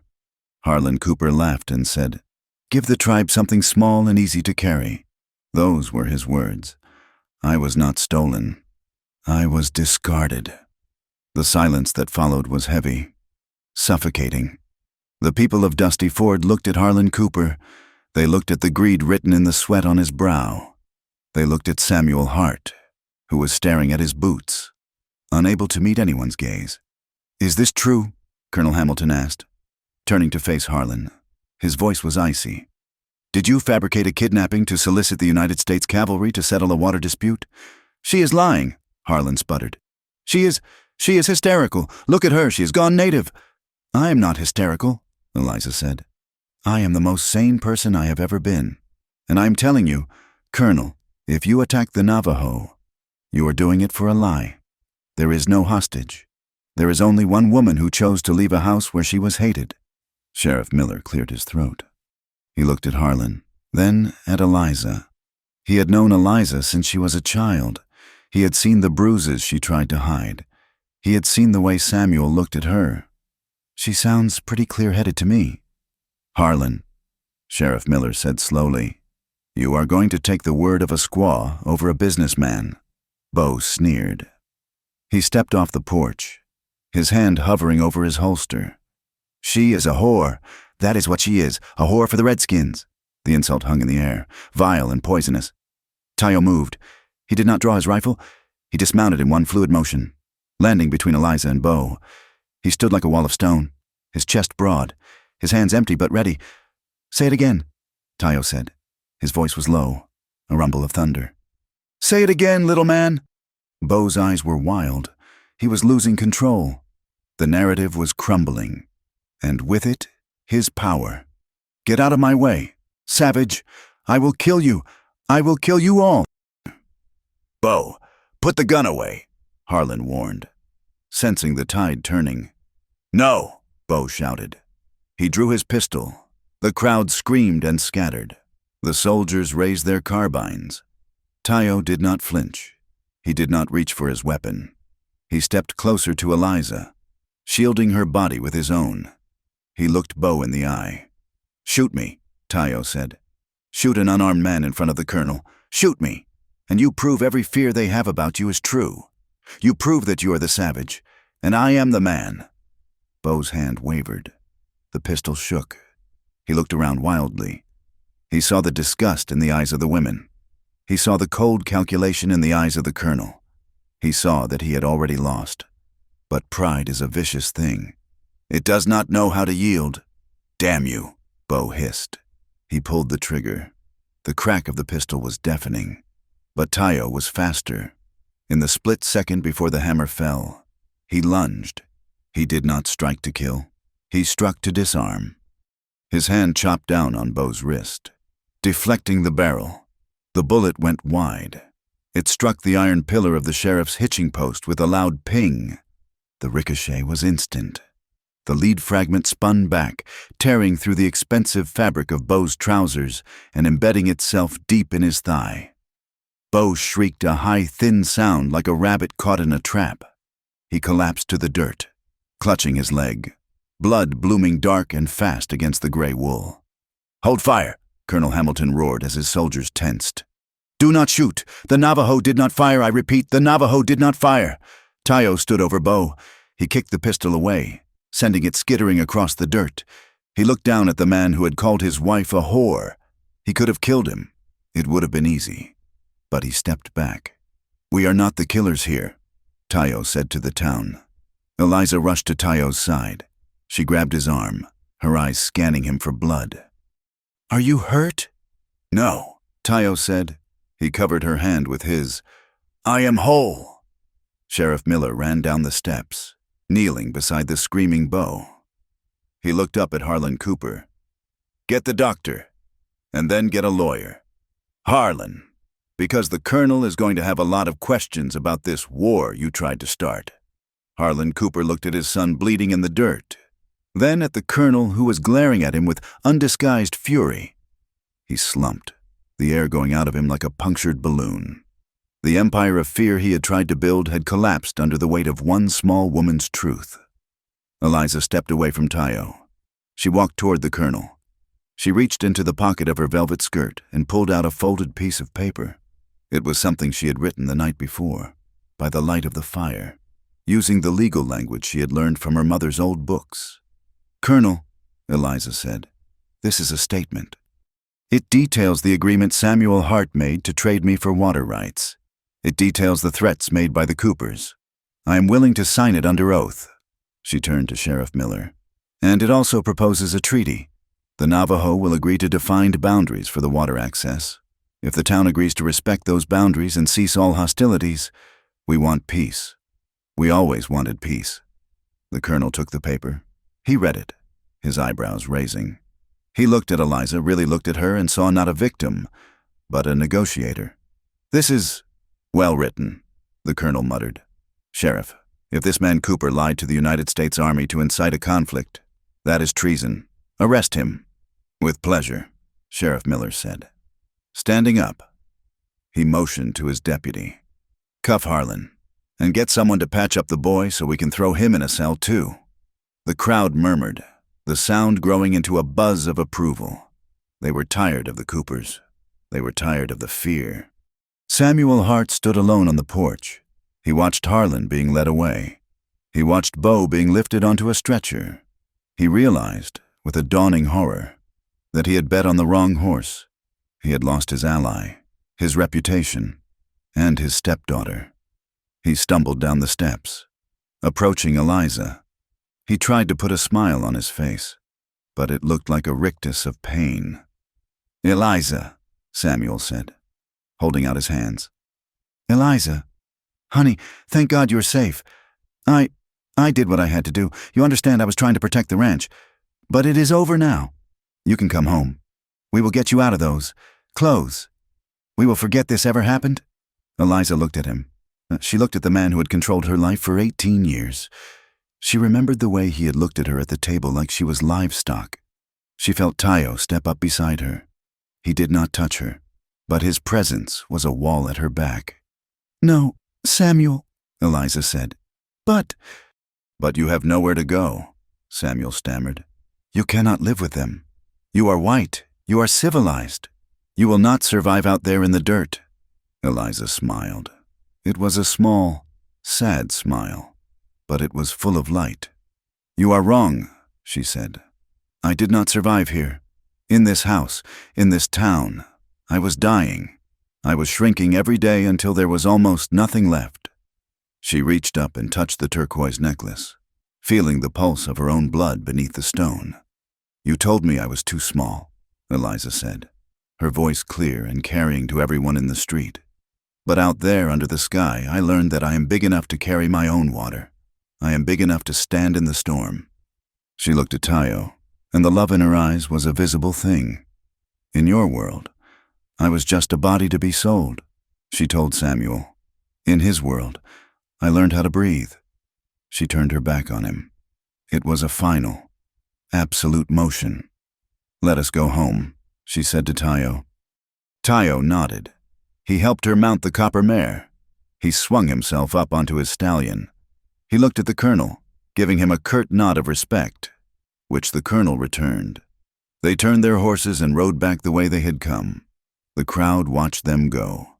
They watched the white woman and the Navajo warrior ride side by side, leaving the dust and the lies of the town behind them. They rode toward the red cliffs and the open sky, toward a life that was hard, yes, but was undeniably, beautifully free, behind them. The sheriff was reading Eliza's treatise to the colonel, and the doctor was tending to a man who had shot himself with his own hate. But Eliza did not look back. She kept her eyes on the horizon, where the sun was blazing a path of gold across the land she had chosen to call home. The dust in the sheriff's office settled slowly, coating the heavy oak desk where the treaty lay. It was a simple document, drafted on official territorial paper, but the weight of it felt heavier than the iron bars of the holding cell in the back. Colonel Hamilton dipped the steel nib of his pen into the inkwell. The scratching sound it made against the paper was the only noise in the room. He signed his name with a flourish, a sharp, authoritative scrawl that represented the power of the United States Army. "There," the colonel said, setting the pen down. He looked up at Tayo. "The boundaries are set. The creek access is guaranteed for your livestock during the dry season, provided your men keep to the southern ridge, and, in exchange, the mining road remains open and unmolested." Tayo stood by the window, his silhouette dark against the blinding afternoon sun. He did not look like a conquered man. He looked like a man who had stared down a storm and forced it to change direction. "We keep our word," Tayo said. His voice was calm.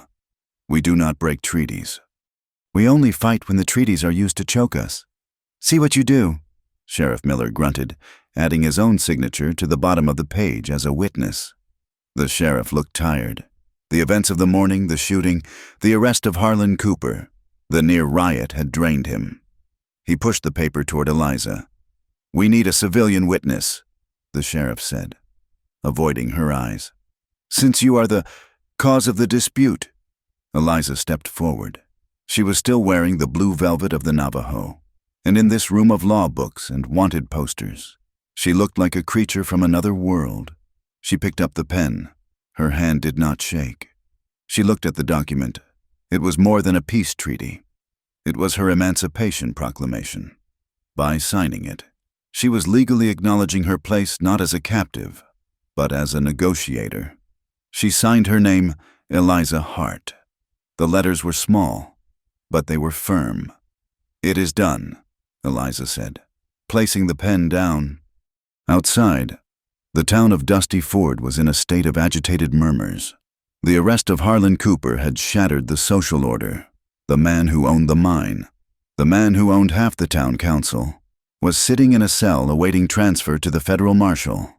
As Eliza and Tayo walked out of the office, the boardwalks were lined with people, but the jeers were gone. The laughter was gone. In their place was a stunned silence. The women looked at Eliza's turquoise necklace and the proud set of her shoulders. They saw the way Tayo walked beside her, not behind her like a servant, nor in front of her like a master, but beside her. They walked past the general store. Two men in expensive suits, investors from the East, who had arrived on the morning stagecoach, were standing by the telegraph office, shaking their heads. "Pull the funding," one of them was saying loudly. "If Cooper is under indictment for fraud and inciting a riot, the silver is not worth the risk. We will find a mine in Nevada." The Cooper empire was not exploding. It was dissolving, eaten away by the very greed that had built it. Near the livery stable, a shadow detached itself from the wall. It was Samuel Hart. He looked older than he had that morning. His shoulders were slumped, and his hat was pulled low. He held the reins of his horse, looking like a man who had lost his map. "Eliza!" he called out. His voice was hoarse. Tayo stopped, his body turning slightly to shield Eliza, but she touched his arm. "It is all right," she said softly. She stepped toward her stepfather. She did not feel fear anymore. She felt a distant, hollow pity. "You are making a mistake," Samuel said. He gestured vaguely toward the desert. "The excitement is over, girl. The colonel is gone. Now it is just life, hard life. You will be sleeping on dirt. You will be eating corn mush. You will age 10 years in one." "I know," Eliza said.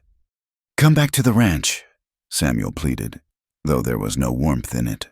Only the desperation of a man who realized he had thrown away something of value. "We can find you a husband in Tucson, a decent man, someone who can give you a house with a floor." Eliza looked at him. "I have a house, Samuel, and I have a husband." "Him," Samuel sneered, flicking his eyes toward Tayo. "He is a savage. He will tire of you, and when he does, you will be nothing. You are still just a girl without a name." Eliza shook her head slowly. "You never learned, did you? You look at people and you only see what you can use. You think I am property. You think the land is property. That is why you are alone." "I am not alone," Samuel snapped. "I have the ranch." "You have cows," Eliza corrected. "And you have empty rooms. And you have the memory of selling your daughter for a right-of-way that you could have had for a handshake if you had just treated them like men." She turned away. The finality of the movement was absolute. "Eliza!" Samuel shouted. "You will not survive winter. You are too weak." Eliza did not look back. She walked to where Tayo held the copper mare. He boosted her into the saddle, his hands strong and sure. "Let us go," Eliza said. They rode out of Dusty Ford. The sun was beginning its long descent, painting the town in the harsh, unforgiving light of the afternoon. Samuel Hart stood in the dust, watching them go.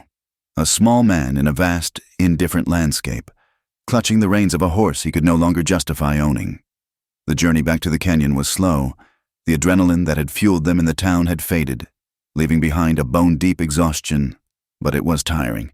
It was the exhaustion of a field plowed or a wall built. When they arrived at the camp, the sun was dipping below the canyon rim, casting the valley in a cool, blue shadow. The women and children had returned from the Spider Rock stronghold. Fires were being lit. The smell of burning juniper and roasting mutton filled the air. It smelled like home. Eliza slid down from her horse. Her legs trembled slightly as they hit the ground. She unpinned the heavy wool shawl she had worn for the journey, a gray, scratchy thing she had brought from the ranch weeks ago. It was stained with the dust of Dusty Ford. It smelled of the town of coal smoke, stale beer, and fear. She walked to the nearest fire pit. Shadi was there, stirring a pot of stew. The old woman looked up, her eyes sharp and assessing. She looked at Eliza, then at the shawl in her hand. Eliza bunched the gray wool in her fist. With a deliberate motion, she tossed it into the flames. The fire hissed as it caught the fabric. The wool smoked, curled, and then burst into orange light. Eliza watched it burn. She watched the last remnant of the too small girl turn to ash and float up into the darkening sky. "Good," Shadi grunted. She did not smile, but her nod was an accolade. That thing was ugly anyway. It had no spirit. Eliza sat down on a log near the fire. "It was heavy," she said. "Life is heavy," Shadi replied, handing her a bowl of stew. "But we carry it. We do not drag it." Nearby, Kai was grooming his horse. He watched Eliza eat. The hostility in his eyes was gone, replaced by a grudging curiosity. He had seen her stand before the colonel. He had seen her stare down the town. "She returned," Kai said to Hosteen, keeping his voice low but loud enough to be heard. "I thought she would stay in the wooden houses." "She is stubborn," Hosteen replied, smiling. "Like a mule, but she has good teeth." "She is white," another warrior muttered. "The winter will break her. She is a guest. Guests leave." Eliza heard them. She lowered her bowl. She stood up and walked over to Shadi. "Grandmother," Eliza said, using the term of respect she had heard the others use. "I want you to teach me." Shadi raised an eyebrow. "Teach you what you know how to grind corn." "Barely." "Everything," Eliza said. "I want to know the names of the plants that heal and the plants that kill. I want to know the songs for the morning and the songs for the night. I want to speak the language so I do not have to guess what is in your heart." Shadi stirred the pot, the steam rising around her weathered face. "The language is hard. It is the sound of the wind in the rocks. Your tongue is flat. It is made for easy words." "Then I will bend it," Eliza said. "I am not a guest. Shadi, I am not passing through. I want to be of use. I want to be enough." Shadi stopped stirring. She looked at Eliza for a long moment, searching for any sign of hesitation. She found none. "Tomorrow," Shadi said gruffly, "we go to the high mesa. We look for the yucca root. If you complain about your feet, I leave you there for the buzzards." Eliza smiled. "I will not complain." "We shall see," Shadi muttered. But she scooped a second ladle of stew into Eliza's bowl. 2 days later, the peace had settled fully into the canyon. The threat of the cavalry had receded, becoming just another story to be told around the fire. It was late afternoon. The light was turning that peculiar, liquid gold that only exists in the desert autumn. Eliza was sitting on the rim of the canyon, her legs dangling over the edge, watching a hawk circle the thermals. She heard soft footsteps behind her. Tayo sat down beside her. He did not speak for a long time. He simply shared the silence, a companionable quiet that required no filling. He reached out and took her hand. His thumb traced the calluses on her palm, the marks of her labor, the badges of her belonging. "They are saying in the camp that you are learning the medicine words." Tayo said. "I am trying," Eliza admitted. "My accent makes the children laugh. They say I sound like a crow with a sore throat." Tayo chuckled. The sound rumbled against her shoulder. "The crow is a clever bird. It survives where the eagle starves." He turned her hand over, interlacing his fingers with hers. His hand engulfed hers, dark and scarred against her pale skin. "Eliza," he said, his voice turning serious, "when we were in the town, when Samuel spoke to you, did you feel it, the old voice?" Eliza looked at him. "Which voice?" "The one that says you are too small," Tayo said. "The one that says you are a broken thing that needs to be fixed." Eliza looked out at the vast expanse of red rock and blue sky. She thought about the feeling of the pen in her hand in the sheriff's office. She thought about the heat of the fire when she burned the shawl. "I heard it," Eliza said softly. "But it sounded far away, like an echo in a canyon I have already ridden out of." She turned to face him. The golden light caught the amber flecks in his dark eyes. "Do you still see it?" she asked. "Do you see a broken tool?" Tayo reached up and cupped her face. His expression was one of absolute reverence. "I see the woman who stopped a war with her voice. I see the woman who walked into the fire to find me. I see the strongest thing in this valley." He leaned closer, his breath warm on her cheek. "But if they ever say it again, if the doubt comes back..." Eliza smiled. It was the smile of a woman who knew her own dimensions. "If you still say I am enough," she whispered, "enough for you, enough for this life, enough for our home, then I do not need them. I do not need their words to measure me." "You are more than enough," Tayo said. "You are everything." He kissed her then. It was not the desperate kiss of the night by the creek, nor the defiant kiss of a man claiming his wife before an enemy. This was slow. It was deep. It was the kiss of a man coming home. The sun dipped below the horizon, and the sky exploded into violet and indigo. The air grew cold, but between them, there was a heat that had nothing to do with the weather. Tayo stood up, pulling Eliza with him. He did not let go of her hand. "The fire is low," he said. "The night is here." "Yes," Eliza said. Her heart beat a rhythm against her ribs, not of fear, but of anticipation. They walked back to the hogan, the one that had been cleaned and prepared with fresh sheepskins and woven blankets. It was no longer the guest hut. It was their home. They entered the small, round structure. The air inside smelled of cedar smoke and dried sage. Tayo lowered the heavy blanket over the doorway, shutting out the wind, shutting out the camp, shutting out the world. Inside, there was only the soft glow of the embers and the sound of their breathing. He unfastened the silver buttons of her velvet blouse. His hands were gentle, treating her not as a virgin little thing to be broken, but as a treasure to be unveiled. Eliza stood before him, skin to skin, no longer hiding, no longer ashamed. In the dim light, she was not small. She was vast.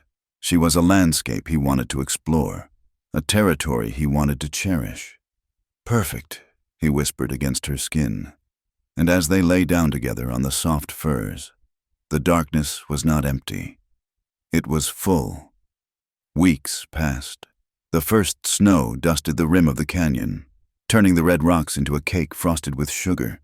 The camp had accepted the change. It was a subtle shift, like the turning of the seasons. Eliza sat by the fire in the center of the camp. The winter evening was long, and the work was done. A group of children sat around her, their eyes wide and reflecting the flames. "Tell us again," a little girl named Najoni begged. "Tell us about the girl in the ashes." Eliza smiled. She poked the fire with a stick, sending sparks swirling upward. "All right," Eliza said. "But this is not just the story of the girl in the ashes. This is the story of how Spider-Woman helped her." She began to weave the tale. It was Cinderella. Yes, the story of a girl mistreated by her wicked family, made to feel small and dirty. But Eliza changed it. There was no fairy godmother with a wand. Instead, there was a wise woman who taught the girl how to walk in beauty. There was no glass slipper. There were moccasins made of buckskin that allowed her to run without sound.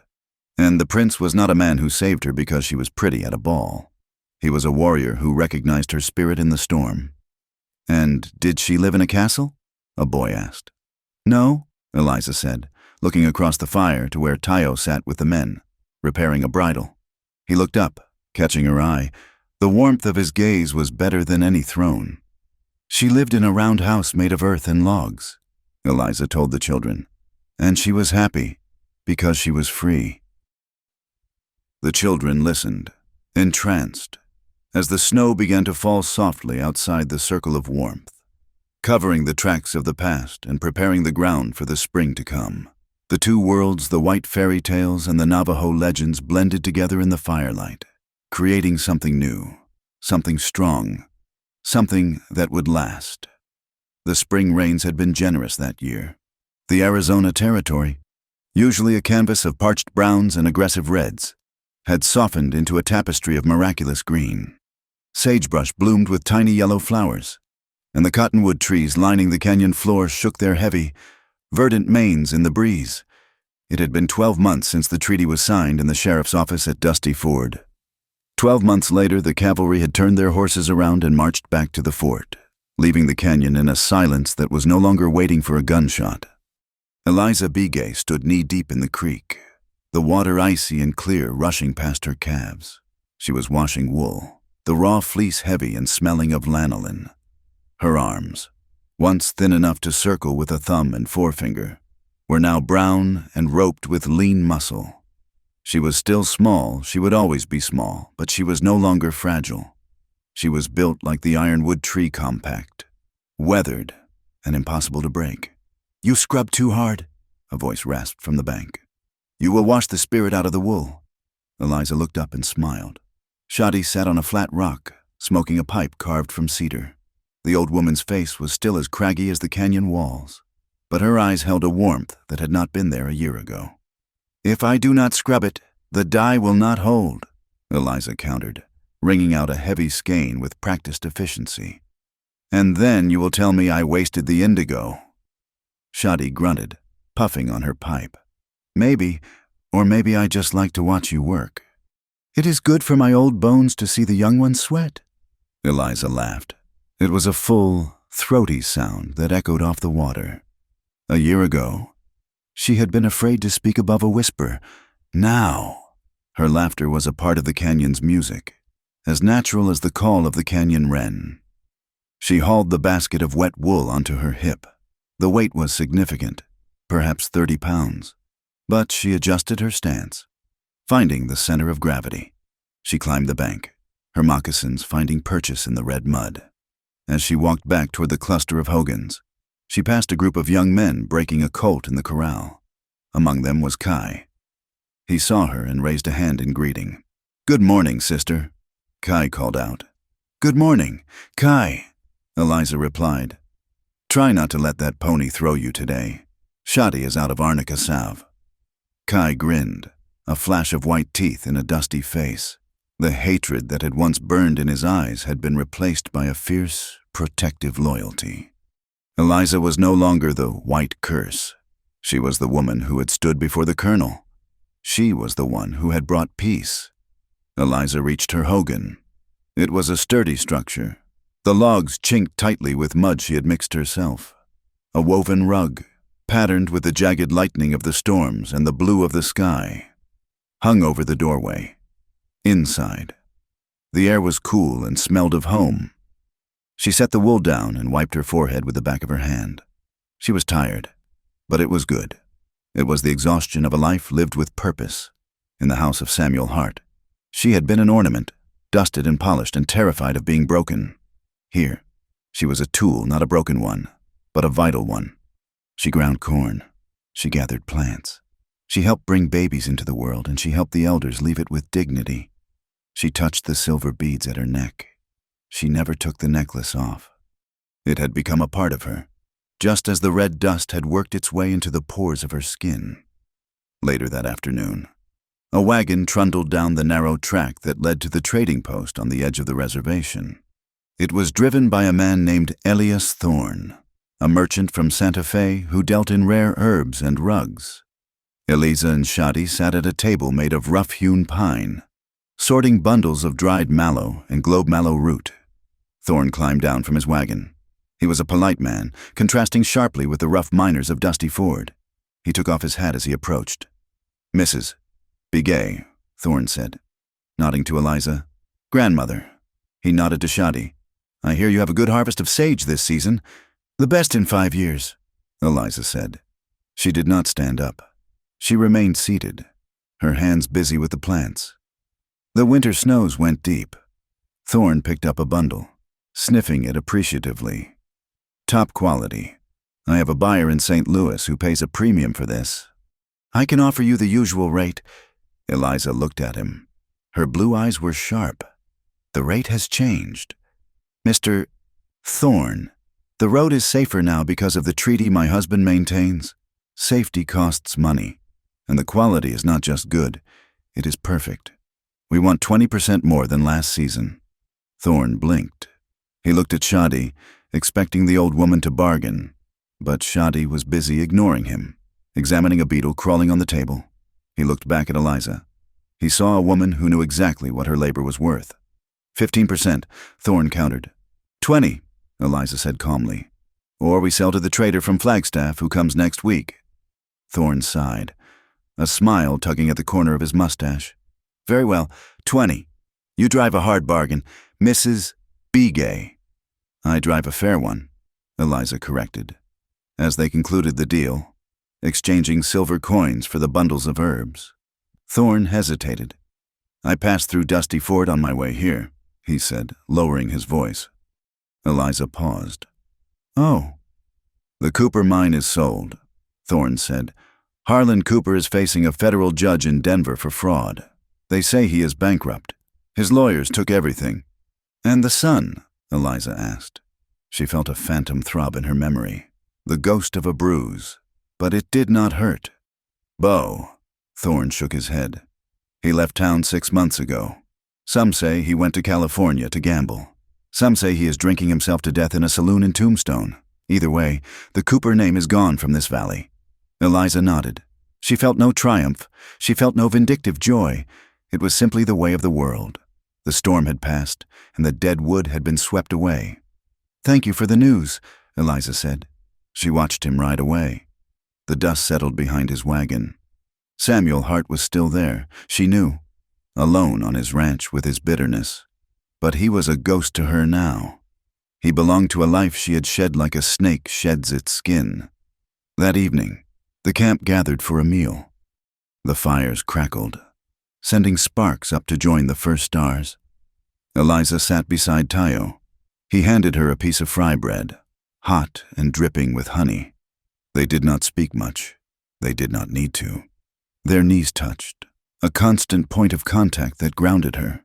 They had been married in the winter, in the traditional way. There was no priest, no church with stained glass. There was a basket of cornmeal shared between them. There was the washing of hands. There was the tying of their hair together, her golden strands bound with his black ones, symbolizing a union of thought and spirit. To the tribe, they were one. To the world, they were a scandal. To each other, they were home. A small commotion drew Eliza's attention. A little girl, barely 7 years old, was sitting near the edge of the firelight, weeping softly. It was Ba, a child whose mother had passed away the previous winter. Eliza set down her bread and walked over. She crouched down, her skirts settling in the dust. What is the matter, little one?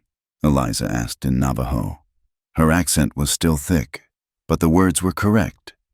Ba wiped her nose on her sleeve. The boys, she sniffled. They will not let me play the stick game. They say I am too small. They say I cannot run fast enough. Eliza felt a pang in her chest, sharp and familiar. She reached out and lifted Ba's chin. Look at me, Eliza said. The girl looked up, her dark eyes swimming with tears. Do you know what they told me when I came here? Eliza asked.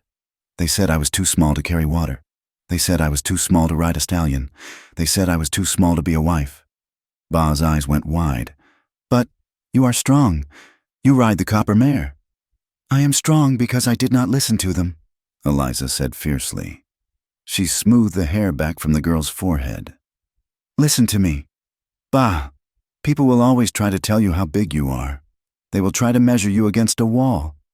But they do not hold the measuring stick. You do.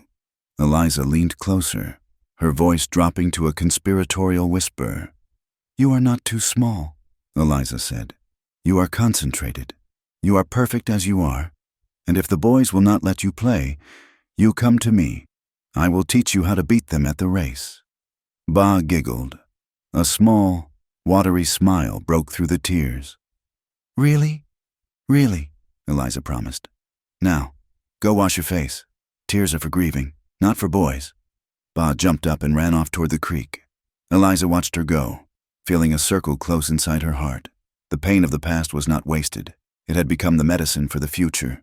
Later, when the moon was high and painting the canyon walls in silver and shadow, Eliza and Tayo walked away from the camp. They climbed a narrow trail that led to a high ledge overlooking the valley. It was their place. A place where the world narrowed down to just the two of them and the endless sky. Tayo spread a blanket on the rock. They sat side by side, his arm heavy and warm around her shoulders. Eliza leaned back against him, resting her head on his chest.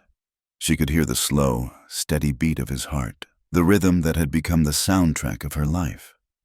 "Thorne told you about Cooper," Tayo stated. It was not a question. "Yes," Eliza said. "It is over, truly over."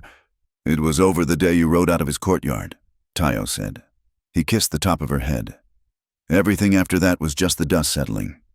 Eliza took his hand, the large, calloused hand of a warrior, and placed it on her stomach. Her own hand rested over his. Her belly was still flat, firm beneath the velvet of her dress. But there was a subtle change, a secret she had been carrying for 2 weeks. She had not told him yet. She had been waiting for the right moment, for the silence to be perfect. Tayo went still. His hand flexed slightly against her abdomen. He was a man who knew the land. He knew when a seed had been planted long before the sprout broke the soil. He turned her face toward him. His eyes were wide, filled with a sudden, overwhelming wonder. "Eliza," he whispered. She smiled. The winter was long, and the blanket was warm. Tayo let out a breath that sounded like a prayer. He moved his hand, tracing the curve of her waist, marveling at the smallness of her, the fierce, compact life force that she was. "A baby," he murmured. Then, a teasing light entered his eyes. Though his voice remained thick with emotion, "Are you sure? Perhaps you are too small to be a mother. A baby takes up a lot of room." Eliza laughed, a soft sound that merged with the wind. She reached up and pinched his arm. Hard. "Ouch," he complained, though he did not pull away. "I am big enough to hold you," Eliza said, her voice dropping to a husky whisper. "I am big enough to hold this land. I am big enough to hold a life." Tayo's expression sobered. He looked at her with an intensity that stripped her bare, not of her clothes, but of her defenses. He saw the girl who had arrived in a torn wedding dress, shivering and broken. And he saw the woman who sat before him now, a queen of the canyon, a negotiator of treaties, a bearer of life. "Yes," Tayo said. He leaned his forehead against hers. "You are. You always were. You are perfect. Eliza, perfect." He kissed her then, under the vast canopy of the Milky Way. It was a kiss that tasted of the future. It tasted of children running through the sagebrush, of silver hair in the firelight, of a love that had survived the drought and the flood to put down deep, unshakable roots. The following morning, the sun rose with a brilliance that demanded attention. Eliza and Tayo saddled their horses. They were riding to the high pastures to check on the sheep camp. As they rode out of the canyon, the wind picked up. It was a spring wind, full of the scent of wet earth and pine resin. Eliza spurred the copper mare into a gallop. The horse surged forward, its hooves drumming a thunderous rhythm on the red earth. Eliza leaned forward, her braid flying out behind her like a banner. She felt the wind tearing at her clothes, pushing against her face. She did not fight it. She rode into it. She looked over at Tayo. He was riding beside her, his stallion matching her pace stride for stride. He threw his head back and let out a shout, a cry of pure, unadulterated joy that rang off the canyon walls. Eliza laughed. She urged her horse faster. They were flying. She was no longer the girl in the parlor. She was no longer the currency in a deal. She was Eliza Hart Begay. She was the wife of a warrior. She was a mother of the future. And as they crested the final ridge, looking out over the endless, beautiful, terrifying expanse of the Arizona Territory, Eliza knew one thing with absolute certainty. She was exactly where she was meant to be, and she was exactly the size she needed to be to fill the whole world. Thank you so much for listening to this story of Eliza and Tayo. It has been a journey through the dust and the heartache to find a love that is truly free. I would love to know where you are listening from today. Please leave a comment below and share your thoughts on Eliza's journey.